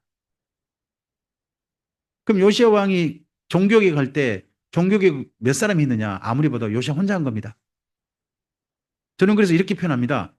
남유다 요시아 왕 때 남유다에 왕따가 있었다. 누가 왕따입니까? 요시아가 왕따 당했습니다. 그런 슬픈 일이 있었다. 하고 저는 그렇게 이해합니다. 그 이야기를 쓰고 있는 분이 누구다? 스바냐라는 겁니다. 스바냐가. 자, 이런 남유다 이런 지경이 됐는데 그래도요. 하나님께서 이런 남유다 가운데도 그러면 살려줄 만한 사람이 있기를 바라시는 거죠. 앞을 보실까요? 2장 1절부터 3절이 여기 스바냐서의 중심 구절입니다. 중심 주제죠. 읽겠습니다. 수치를 모르는 백성아 모일지어다 모일지어다. 명령이 시행되어 날이 겨같이 지나가기 전 여호와의 진노가 너희에게 내리기 전 여호와의 분노의 날이 너희에게 이르기 전에 그리할지어다. 여호와의 규례를 지키는 세상의 모든 겸손한 자들아 너희는 여호와를 찾으며 공의와 겸손을 구하라. 너희가 혹시 여호와의 분노의 날에 숨김을 이 숨김을 얻는단 말을 가장 먼저 하신 분이 이사야입니다. 제가 그 이사야서 종말론을 예수님과 관련된 종말론이 있다. 꼭 읽어보라 말씀드렸습니다. 24장부터 27장 그 사이에 보시면 하나님께서 밀실에 주님의 백성을 두실 것이라는 내용이 나옵니다. 밀실에. 백성은 진짜 백성을 숨기신다는 거죠. 그 숨기신다는 내용을 이어쓰고 있는 사람이 누군 겁니까? 지금 여기 스바냐입니다. 그러면 숨겨질 밀실 장소가 어딘지 구체적으로 밝히고 있는 사람이 있습니다. 누구겠습니까? 이어서 이제 그 사람이 에레미야입니다. 숨길 장소가 어딜까요? 놀랍게도 바벨론 포로입니다. 바벨론 땅에 가서 잡혀가는 것이야말로 하나님께서 숨겨주신 것이다. 이런 내용으로 이어갑니다. 선지자들의 메시지가 이어지는 게 보입니다. 사실 우리들이 하나님을 믿는 것도요. 이전 하나님을 만났던 믿음의 선배들이 경험하고 만났던 그런 은혜들이 있지 않습니까? 기록들이 있지 않습니까? 그런 게 이어져서 지금 현재 우리에게까지 온 겁니다. 진전해 온 거죠. 그러한 자리로 우리가 점점 나아갑니다. 여기 하나님 숨겨진 장소도 선지자들이 이어가는 것도 보시면 성령님의 사역이 단절되는 게 아니구나. 하나님의 사람들을 통해서 이어져 가고 있구나. 더 진척돼 가고 있구나 하는 것도 볼 수 있습니다. 우리의 사역이 그냥 우리 전라도 말 이렇습니다. 용가리 똥배라고 있습니다. 혹시 아십니까? 혼자만 유달한다는 겁니다. 근데 그렇지 않고 우리 혼자 있고 아무도 없는 것 같지만 사실은 하나님의 진짜 사역들은 이어지고 있을 것이다. 성령님에 의해서 이어지고 있을 것이다. 하는 것이 저는 성경에서 보여주는 성령님의 사역의 메시지라고 저는 생각합니다. 자, 이런 스바냐 이야기 이후에 바로 이어서 읽을 수 있는 성경이 하박국서입니다. 하박국서는 제가 본문을 좀 다 읽고 싶습니다. 되도록이면 읽고자 합니다. 하박국서 좀 가시죠, 일단.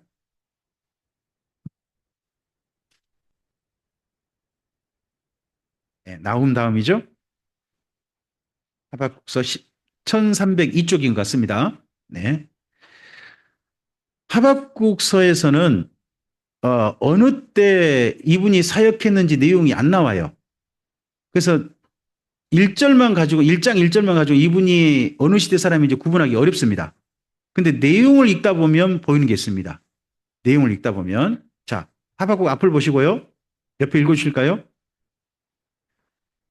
이거 사실 저한테 한 이야기였습니다. 하박국서를 읽어보고 제가 하나님께 이런 생각이 들었습니다. 하나님이 진짜 마음도 모르고 내 마음대로 성경 읽었던 사람이 바로 나구나 하는 생각이 들어서 제목을 이렇게 붙였고, 또 하박국도 사실 하나님의 진짜 마음, 왜 바벨론 들어가는지 모르고 자기 혼자 하나님께 그냥 구하고 있는 그것 때문에 제가 이렇게 표현을 써봤습니다. 밑에 읽겠습니다. 바벨론에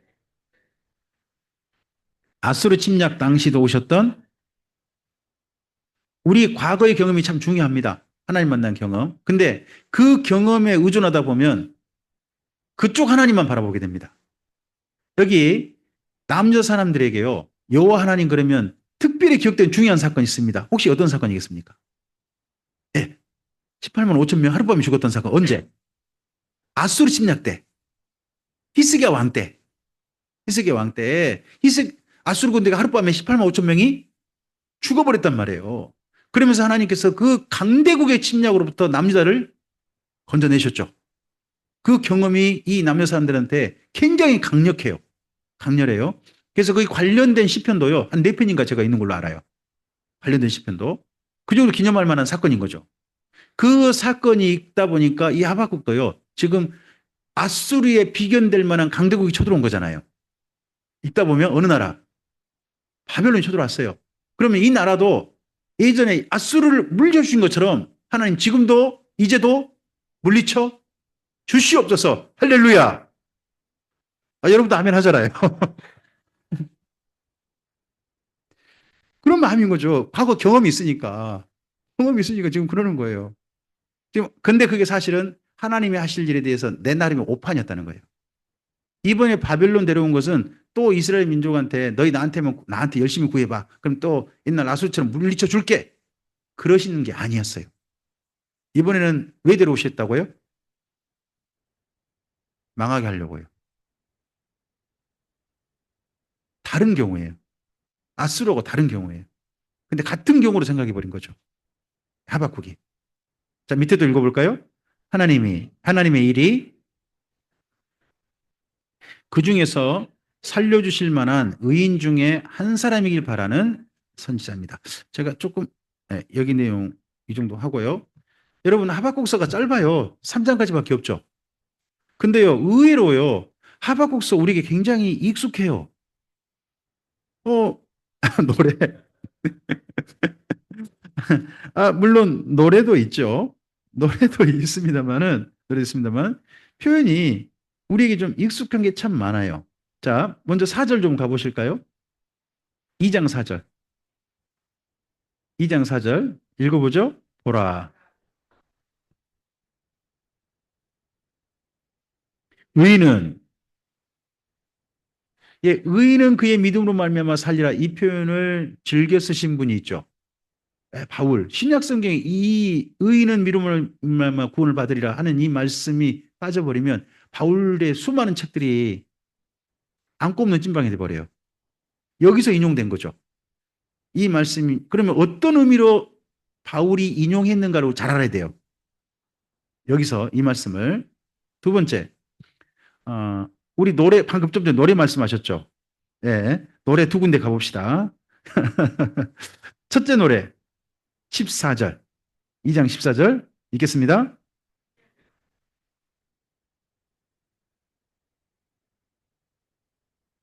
고형원 씨라는 노래를 정말 잘 받는 분이 서울대 출신이죠. 그분이 있는 바람에 이분이 우리 모두에게 익숙하게 됐죠. 저도 아주 그 예전에 청년 때 이 부분 부르면서 감격하고 하나님께 이제 꿈을 꾸고 막 그랬죠. 물이 바다 덮음 같이.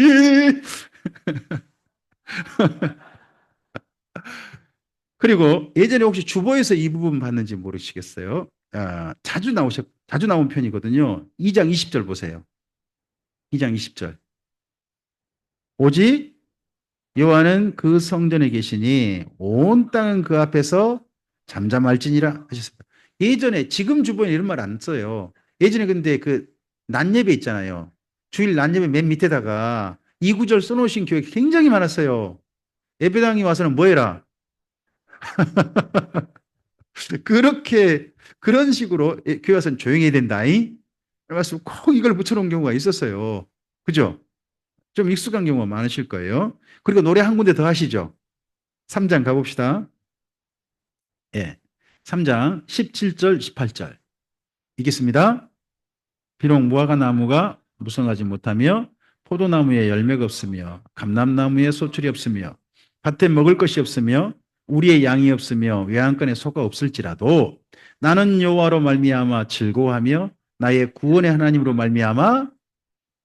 아, 여러분 이 부분을 모른다 그러면 한국 교회를 아직까지 안 다녀보신 분, 그런 분이시겠죠. 혹시 이거 율동도 하세요?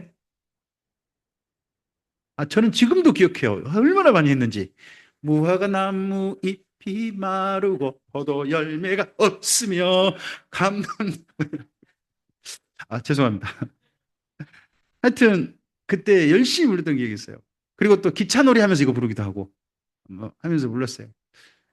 이거 노래를 즐겁게 부르셨어요? 슬프게 부르셨어요? 즐겁게 불렀죠. 아, 제가 아주 즐겁게 불렀죠. 네. 그리고 혹여 조금 이단 비스무리한 교회 다니신 분은 이 말씀이 또 익숙해요. 이거 제발 익숙하지 않길 바라는데 익숙한 데가 있어요. 그게 2장 3절이에요. 이거 익숙하지 않길 바래요. 근데 이단 비스무리한 교회 다니신 분들은 이 말씀이 아주 익숙해요.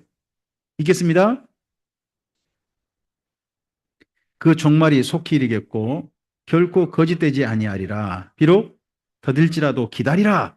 지체되지 아니하고 반드시 응하리라. 하나님의 재림의 사건은 반드시 응한다. 조금 예언이 본래 했는데 시한부 종말을 해가 예언했는데 조금 늦었다고 해서 그거 없는 거 아니다. 조금만 기다려라. 예, 다미성교에서 많이 인용했던 구절입니다. 그리고 이 구절 어디서 인용하냐? 네, 여호와의 증인, 또 우리나라의 하나님의 교회, 신천지 주로 이런 데서 많이 인용합니다. 어디서? 시한부 종말론자들.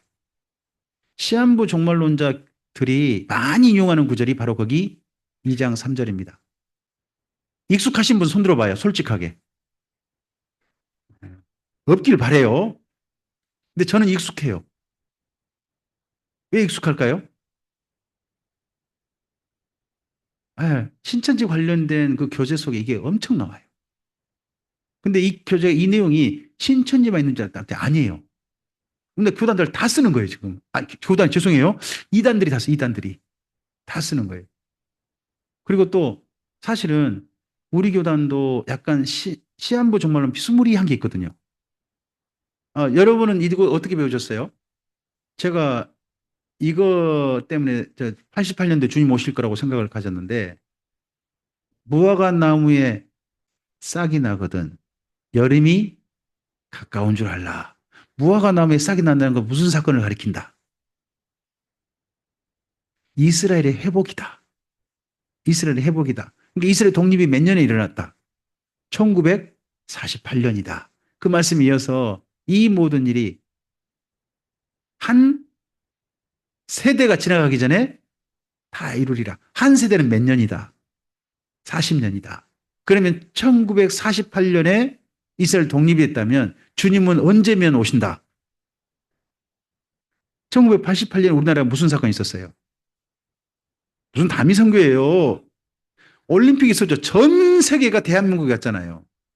이때 누가 오신다? 그래서 그때 우리나라 많은 교회에서요. 주님 오십니다. 지금 팜플렛 만들어 가지고 거기 올림픽 하는 거기 가가지고 뿌렸어요. 우리 교단 분들이 열심히 뿌렸죠. 해석이 그러니까. 해석이 그러니까.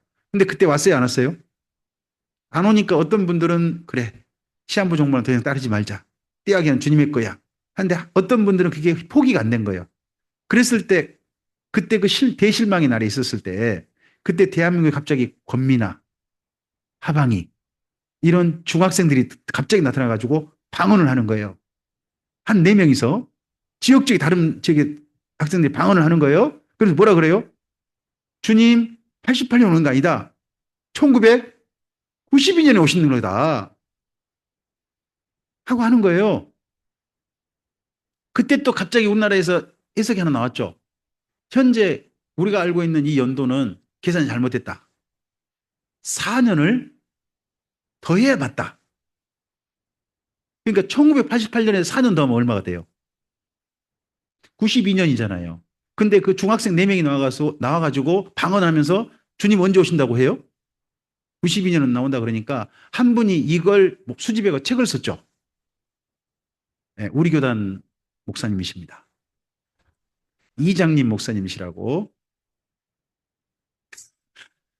다가올 미래를 대비하라. 그것 때문에 다미 성교회가 그렇게 형성되죠. 예. 그런 분들한테 여기 2장 3절 말씀은 지금도 금과 옥조입니다. 지금도 시한부 종말은 아직도 존재합니다. 우리나라에. 곳곳에 있어요. 곳곳에 있습니다. 주님의 사건은요. 시간 따지지 마세요. 사건으로 따지는 겁니다.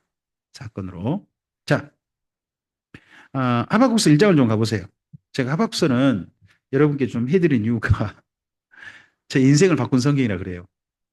그래서 전체는 다 못 해드리겠지만 그래도 중요한 내용은 좀 말씀해드리고 싶어요. 선지자 하박국이 묵시로 받은 경고라. 하나님 여호와여 내가 부르짖어도 주께서 듣지 아니하시니 어느 때까지리이까 내가 강포로 말미암아 외쳐도 주께서 구원하지 아니하시나이다. 그러면 선지자가 뭘 부르짖고 있는 걸까요? 지금 구원하여 주소서. 어떤 강포로 말미암아 구원하여 주소서라고 기도하고 있는데 부르짖었는데 하나님이 안 듣고 계신다는 거죠. 계속 부르짖는 것만 이어지고 있다는 겁니다. 그 다음 어찌하여 내게 죄악을 보게 하시며 폐역을 눈으로 보게 하시나이까 겁탈과 강포가 내 눈앞에 있고 변론과 분쟁이 일어났나이다. 그러면 앞에 말하는 2절의 강포라는 것이 3절에 좀 더 구체적인 내용이 나왔죠. 이런 것들이 현재 눈에 목격되고 있다. 원래 이런 게 일어나지 말아야 되는데 이런 게 엄청나게 일어나고 있다. 그래서 4절입니다. 이러므로 율법이 해이하고 정의가 전혀 실행되지 못하오니 이는 뭐라고요? 악인이 의인을 에워쌌기 때문에 지금 의인들마저도 어떤 사람이 돼가고 있다. 악인들 돼가고 있다 하는 겁니다. 그러면 여기서 말하는 의인은 누구고 악인은 누구냐를 좀 알아야 되겠죠. 사실 선지자는 이렇게 기도하고 있습니다. 이런 선지자의 기도에 대해서 하나님 마침내 응답하셨습니다. 5절. 누가 응답하셨습니까? 여호와께서 말씀하셨습니다. 뭐라고요? 너희는 여러 날을 보고 또 보고 놀라고 또 놀랄지어다. 너희의 생전에 자 잠깐 중요해요. 누구의 생전에? 그럼 하박국과 하박국 당시 사람들이죠. 그 사람들의 생전 살아있을 때 내가 한 가지를 할 것이다. 거기 밑줄 그어보세요. 너희 생전에 내가 한 가지를 할 것이다. 밑줄 긋고 써놓으세요. 써놓으세요. 3장 2절.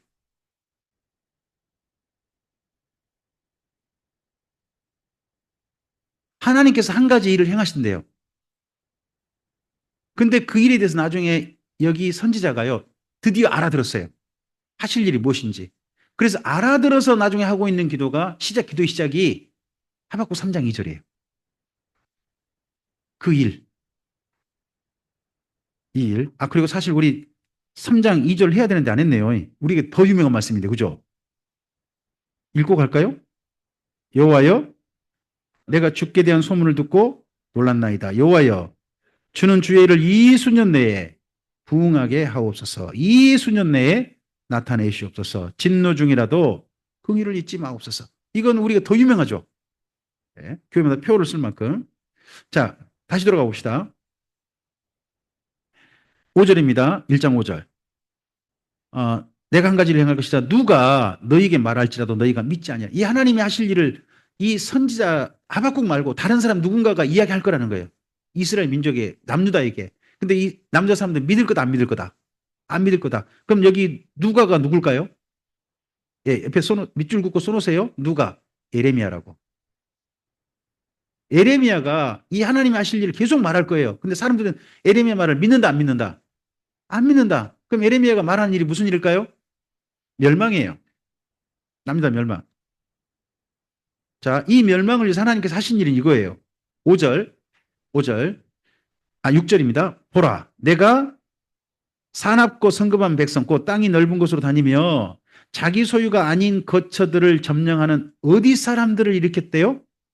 갈대아 사람입니다. 갈대아 사람을 지금 데려오신 분이 그럼 누구라는 거예요? 하나님이란 겁니다. 하나님께서 갈대아 사람들 데려오셨다. 갈대아 사람이 어디를 가리켜요? 바벨론을 가리킵니다. 갈대아라는 큰 땅이 있습니다. 그 땅에 평지가 하나 있어요. 혹시 신할 평지. 신할 평지에 서 있는 성, 바벨. 갈대라는 큰 지역이 있어요. 그 지역에는 평지가 있다고요. 평지 이름이 뭐라고요? 신할 평지. 신할 평지 안에 세워진 도시 이름이 뭐라고요? 바벨. 바벨론. 그런단 말이에요. 그래서 바벨론 사람들 데려오셨다는 뜻이죠. 여기 말씀이. 계속. 그들은 두렵고 무서우며 당당함과 위엄이 자기들에게 나오며 그들의 군만 우편보다 빠르고 저녁 이리보다 사나우며 그들의 마병은 먼 곳에부터 빨리 달려오는 마병이라 마치 먹이를 움키려는 독수리 나름과 같으니라. 그 사람들은요 다 강포를 향하러 오는데 앞을 향하여 나아가며 사람을 사로잡아 모으기를 모래같이 많이 할 것이고 왕들을 멸시하며 방백들을 조소하며 모든 견고한 성들을 비웃고 흉벽을 쌓아 그것을 점령할 것이라. 이 사람들에 대해서 이 바벨론 사람이 못된 걸 하나님도 아십니다. 그들은 자기들의 힘을 자기들의 신으로 삼는 자라. 그래서 이 사람들은 전쟁의 신을 섬겨요. 전쟁의 신을. 이에 바람같이 급히 몰아 지나치게 행하여 범죄하리라. 하나님대로서 하나님 일을 이루실 거지만 이 바벨론 사람은 그 일 이루고 난 다음에 범죄해서 망하는 길로 갈 것이다 하는 걸로 이야기하신 겁니다. 이렇게 하나님 말씀하시니까 선지자가 납득이 안 되는 거예요. 자, 선지자 생각에 예루살렘이 의인일까요? 바벨론이 의인일까요?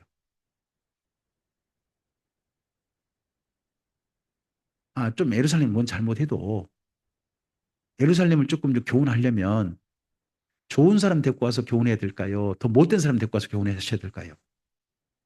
그렇죠. 더 거룩하고 더 도덕적으로 우월한 사람 데리고 와가지고 너 잘못했잖아. 부끄러움 느끼고 그렇게 될 거 아니에요. 근데 누구를 데리고 왔다는 거예요? 하나님께서? 깡패 같은 놈을 데리고 왔다는 거예요. 어떻게 하나님 이렇게 하실 수 있어요? 선지자의 마음이 납득이 안 되는 거죠. 그러니까 선지자가 반발합니다. 12절 보시기 바랍니다. 선지자가 이르되 여호와 나의 하나님 나의 거룩하신 이시여 주께서는 만세 전부터 계시지 아니하시나이까 우리가 사망에 이르지 자 거기 우리가 사망에 이르지 아니하리다 밑줄 그어보세요. 지금 바벨론 데려왔다고 하죠.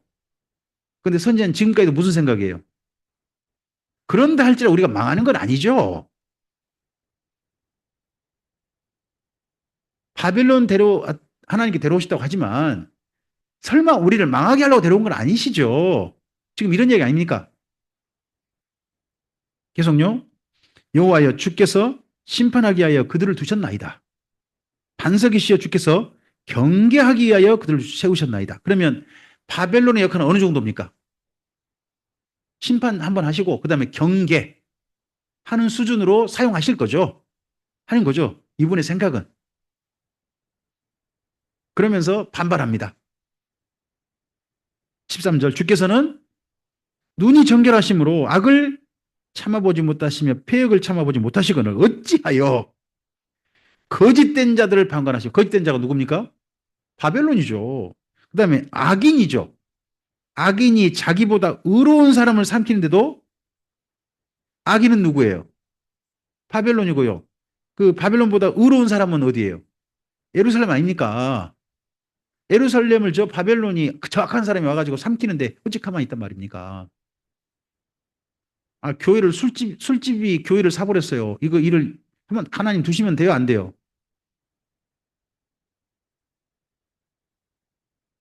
왜 말씀이 없으세요? 하나님은 그거 가만 지켜보시면 돼요, 안 돼요? 다르게 말해 볼까요? 성도들이 힘을 합쳐가지고 예배당을 아름답게 마련했어요. 근데 그 마련한 그 예배당을 이단이 와서 사가요. 하나님 그거 지켜보시면 돼요, 안 돼요?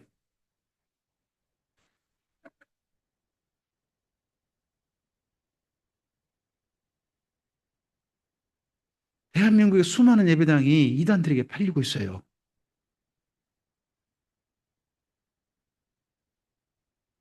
지금 여기 선지자의 시각 13절 시각이 있잖아요. 이런 분노가 우리에게도 있어요. 저에게도 있어요. 성도들이 그렇게 피땀 흘린 그런 곳을 어떻게 이단들한테 넘긴단 말입니까, 하나님? 하는 저는 그런 생각이 있어요. 인천에는 한 교회가 예배당 크게 이쁘게 졌는데 거기 요즘 카페 해가지고 사람들 많이 온대요. 예배당 때는 안 오더니 참. 14절 가봅시다. 주께서 어찌하여 사람을 바다의 물고기 같게 하시며 다스린 자 없는 벌레 같게 하시나이까. 그가 낚시로 모두 낚으며 그가 누굽니까? 바벨론.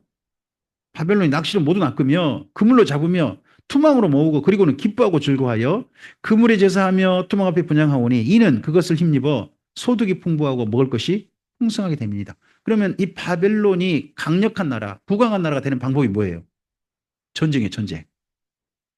이 나라가 계속 부강해지려고 전쟁을 멈추지 못하는 거예요. 그러다 보니까 이 나라 전에 다 침략해 왔는데 심지어 지금 어디까지 쳐들어왔다는 거예요. 남유다마저도 가져가려고 먹으려고 그렇게 하고 있다는 거예요. 자, 그러면서 선지자가 따집니다. 17절. 뭐라고 따집니까? 그가 그물을 떨고는 계속하여 여러 나라를 무자비하게 멸망시키는 것이 옳습니까? 하나님이 이런 나라를 가만 아니 우리나라를 때리기 전에 우리나라가 뭐 좀 잘못했다 할지라도 어떻게 저 못된 전 바벨론은 잘되게 가만두시고 우리나라를 먼저 때린단 말입니까? 순서가 잘못됐지 않습니까? 이런 식의 이야기가 지금 선지자 이야기인 거죠. 그리고 자기들은 망하지? 그러면 이상의 기도를 올렸으면 하나님께서 선지의 말을 듣고 어떻게 반응해 주길 선지자는 원했을까요?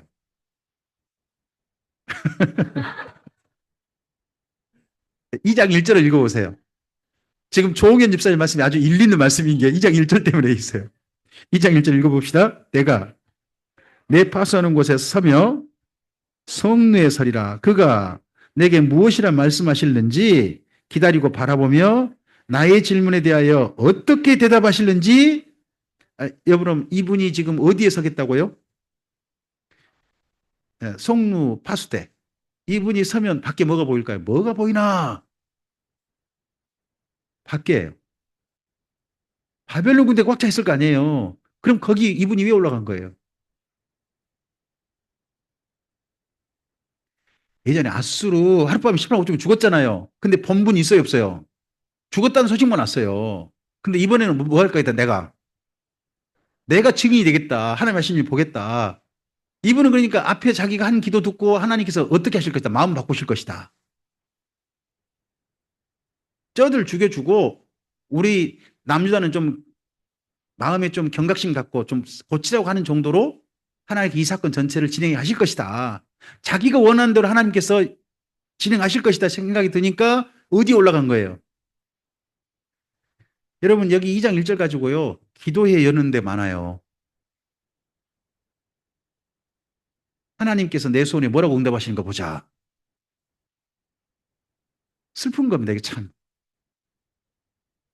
선지자가 이러는 거에 대한 응답이 바로 2절 이하입니다. 2절 이하. 선지자가 지금까지도 오해하고 있어요. 하나님 하실 일에 대해서. 그러니까 하나님 하실 말씀입니다. 2절 읽어볼까요? 여호와께서 내게 대답하여 이르시되 너는 이 묵시를 기록하여 판에 명백히 새기되 달려가면서도 자 여기 이 묵시란 게 뭐예요? 구약성경 아닙니다. 구약성경 아니에요. 2장이에요. 2장.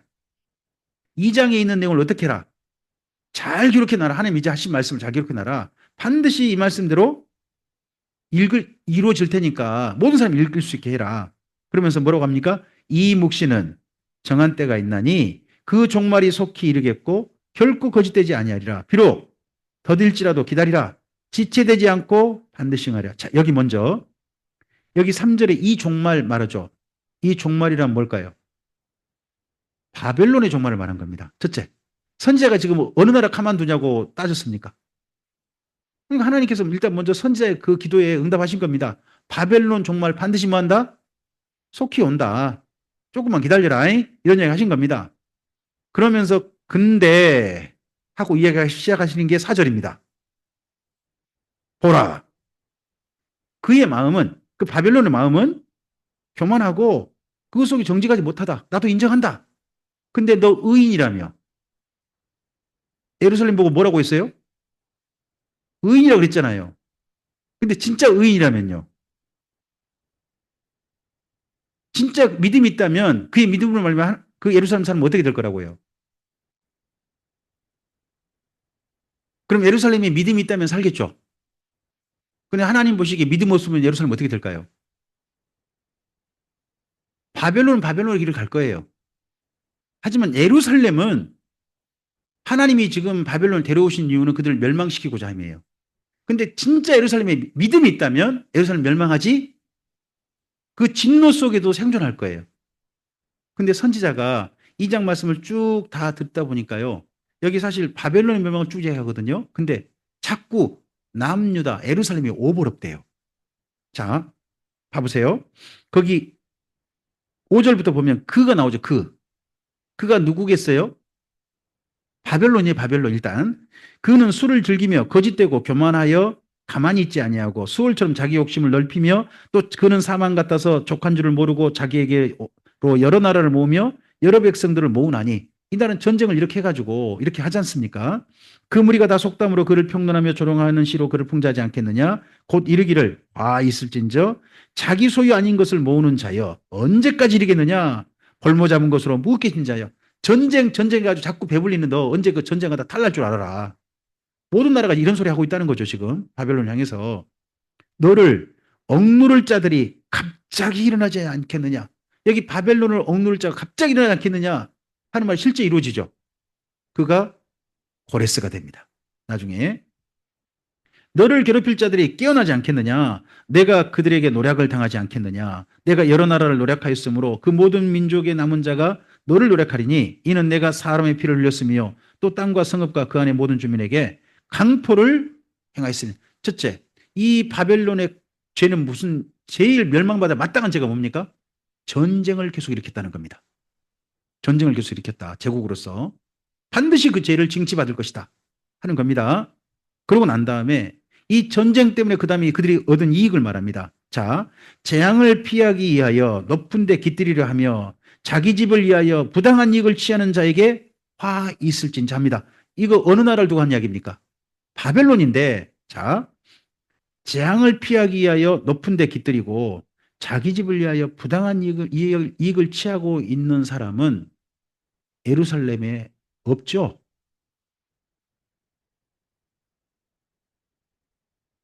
자, 일단 껄쩍지근합니다만 넘어가 봅시다. 내가 많은 민족을 멸한 것이 내 집에 욕을 부르며 내 영혼에게 죄를 범하게 하는 것이 되었도다. 담에서 돌이 부르짖고 집에서 들보가 응답하리라. 그러니까 그 집을 쌓은 죄가 다 뭐에 누구라는 거예요? 누군가의 억울한 피땀이라는 거죠. 누군가의 억울한 함성, 슬픔 이런 것이 그 집의 모든 부의 재료가 됐다는 거예요. 이게 바벨론이 이렇다는 겁니다. 근데 예루살렘에는 이런 집 없죠. 자, 그다음 피로 성읍을 건설하며 불의로 성을 건축하는 자에게 있을진저. 이거 바벨론 이야기입니다. 예루살렘은 이런 도시 아니죠.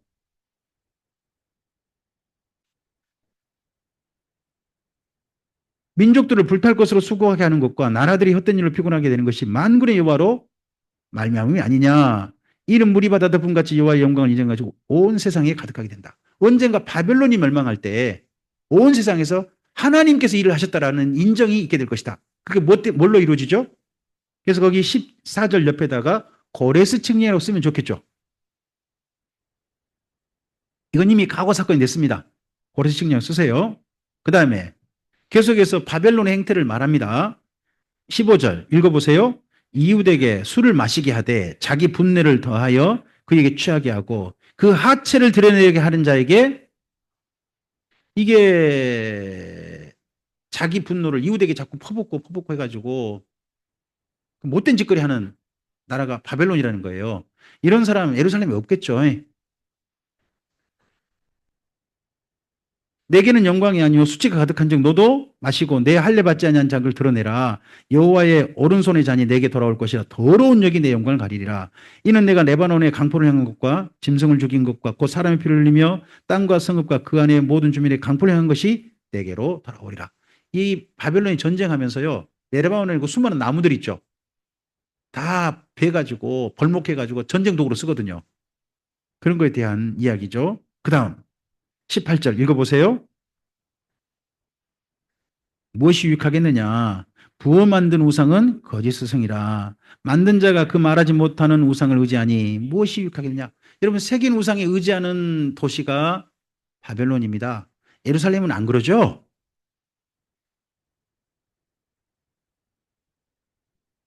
나무에게 깨라 하며, 나무가 뭐예요? 대표적인 나무. 아세라입니다. 아세라. 아세라가 나무로 만들어요. 말하지 못하는 돌에게 일어나라. 돌은 보통 뭘까요? 주상이라 그러기도 하고요. 돌로 대표적으로 만든 것 중에 하나가 바알이라고 합니다. 그 다음요. 그것이 교훈을 베풀겠느냐. 보라, 이는 금과 은으로 입힌 것인지 그 속에 생기가 도무지 없느니라. 이런 우상 놓고 제발 우상이여 나를 도와주시오 하는 도시가 바벨론이지 예루살렘은 아닌 거잖아요. 그죠?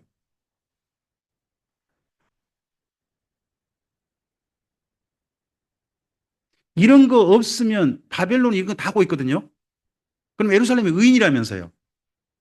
그럼 예루살렘 이런 거 안 해야죠. 그래 의인이 할 만한 거잖아요. 근데 예루살렘 이거 하고 있다면요. 자기 수 의인이라는 말할 자격이 있어요, 없어요?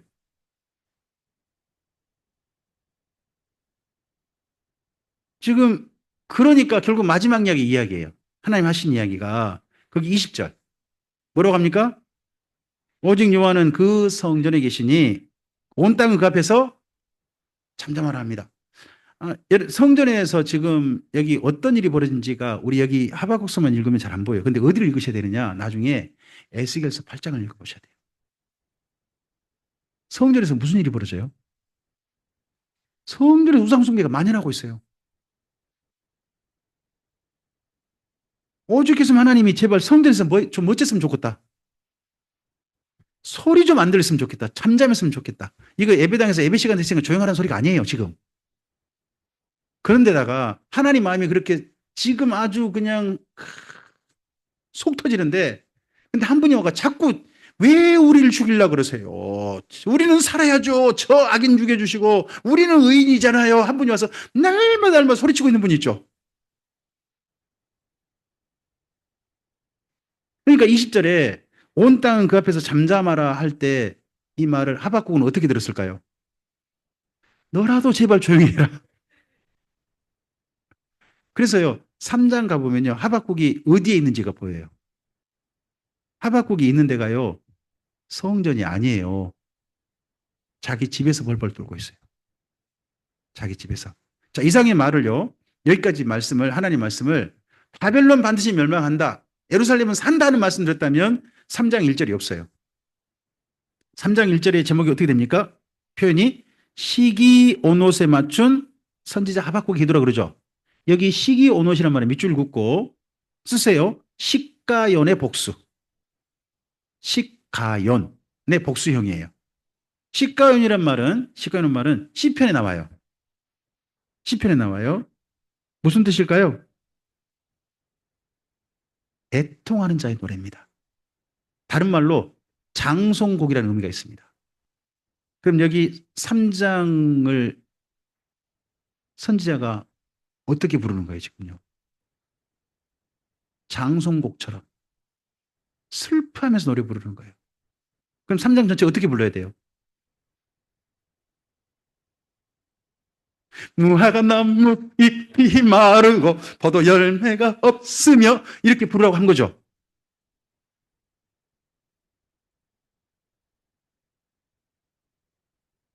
그러면 여기 3장 1절을 보면 2장에 있는 하나님의 말씀을 선지자가 어떻게 알아들은 거예요? 바벨론 멸망 반드시 한다. 근데 그 전에 너희를 향한 일 먼저 할 거야 하는 게 알아들은 거 아니에요. 그게 3장 2절이에요. 3장 2절을 제가 이 부분 해석 때문에 제가 너무 우리 성도들한테 죄송하게 됐어요. 너무 그때 너무 미안해서 제가 울었어요. 2절 여호와여 내가 주께 대한 소문을 듣고 놀랐나이다. 여호와여 주는 주의 일을 이 부흥케 하소서란 말이 또 문제예요. 번역을 그렇게 해놨어요. 이게 속히 이루어 주시옵소라는 뜻이거든요.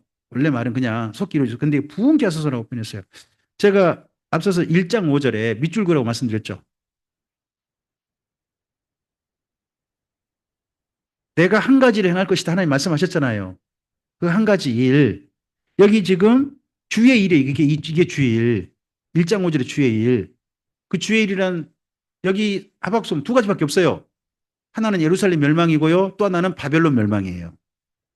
바벨론 멸망이에요. 근데 바벨론 멸망할 때 긍휼 베풀어 달라만 할 필요 없잖아요.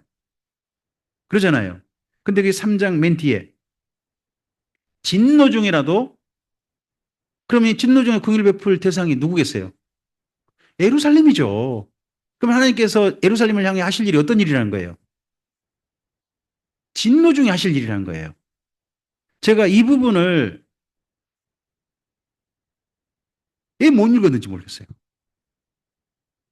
읽을 때마다 뒷부분이 안 보였어요. 그러니까 우리 교회 표를 제가 열심히 썼죠. 근데 우리 교회는 이게 사실 기도대로 이루어진 것 같아요.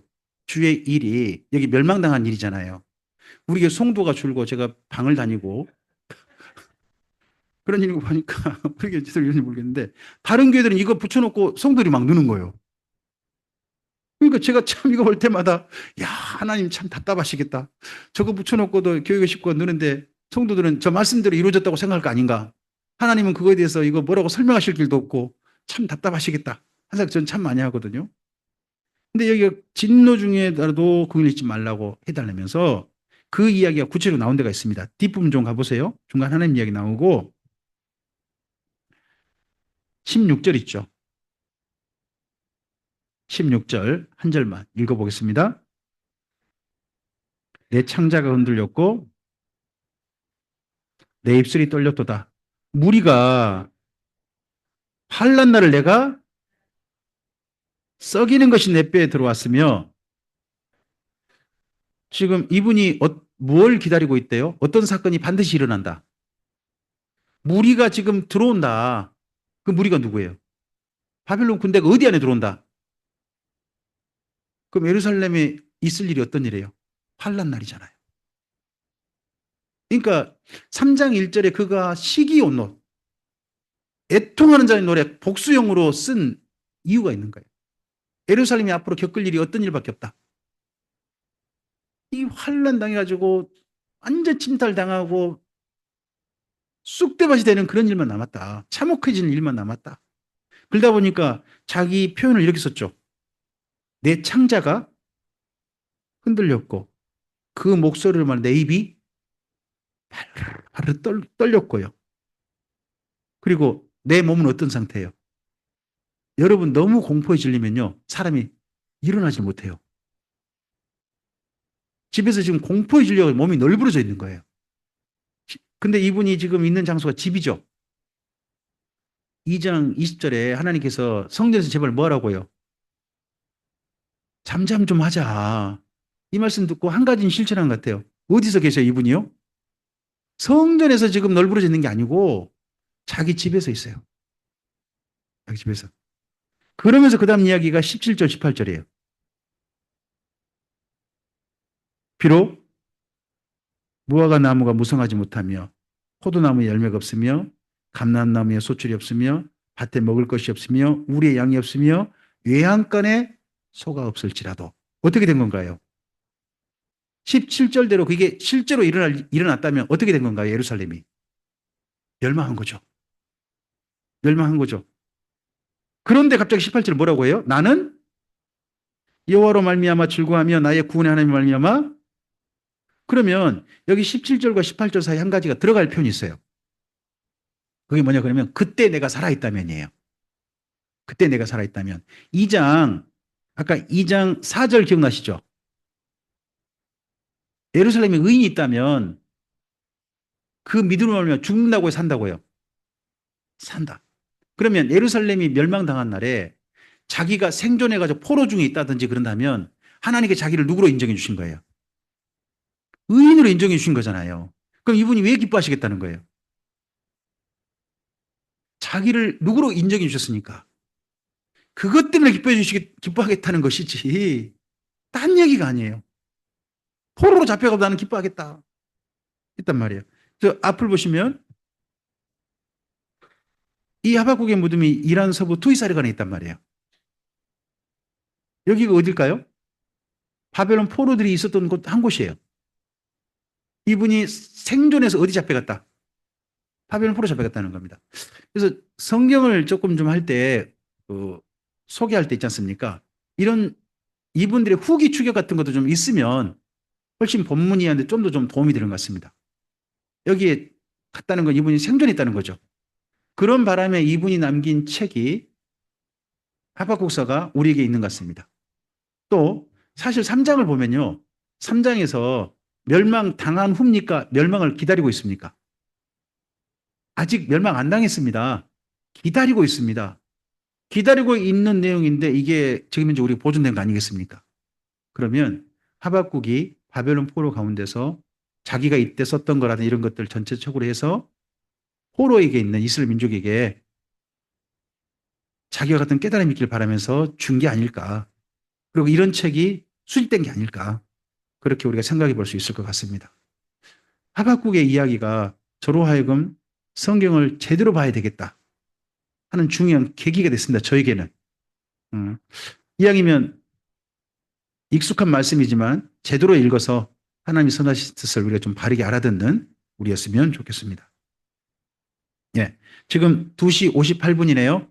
58분이니까 잠시 20분 쉬고 그 다음에 강좌 이어가도록 하겠습니다. 20분 쉬겠습니다. 예. 3시 20분에 시작합니다. 감사합니다.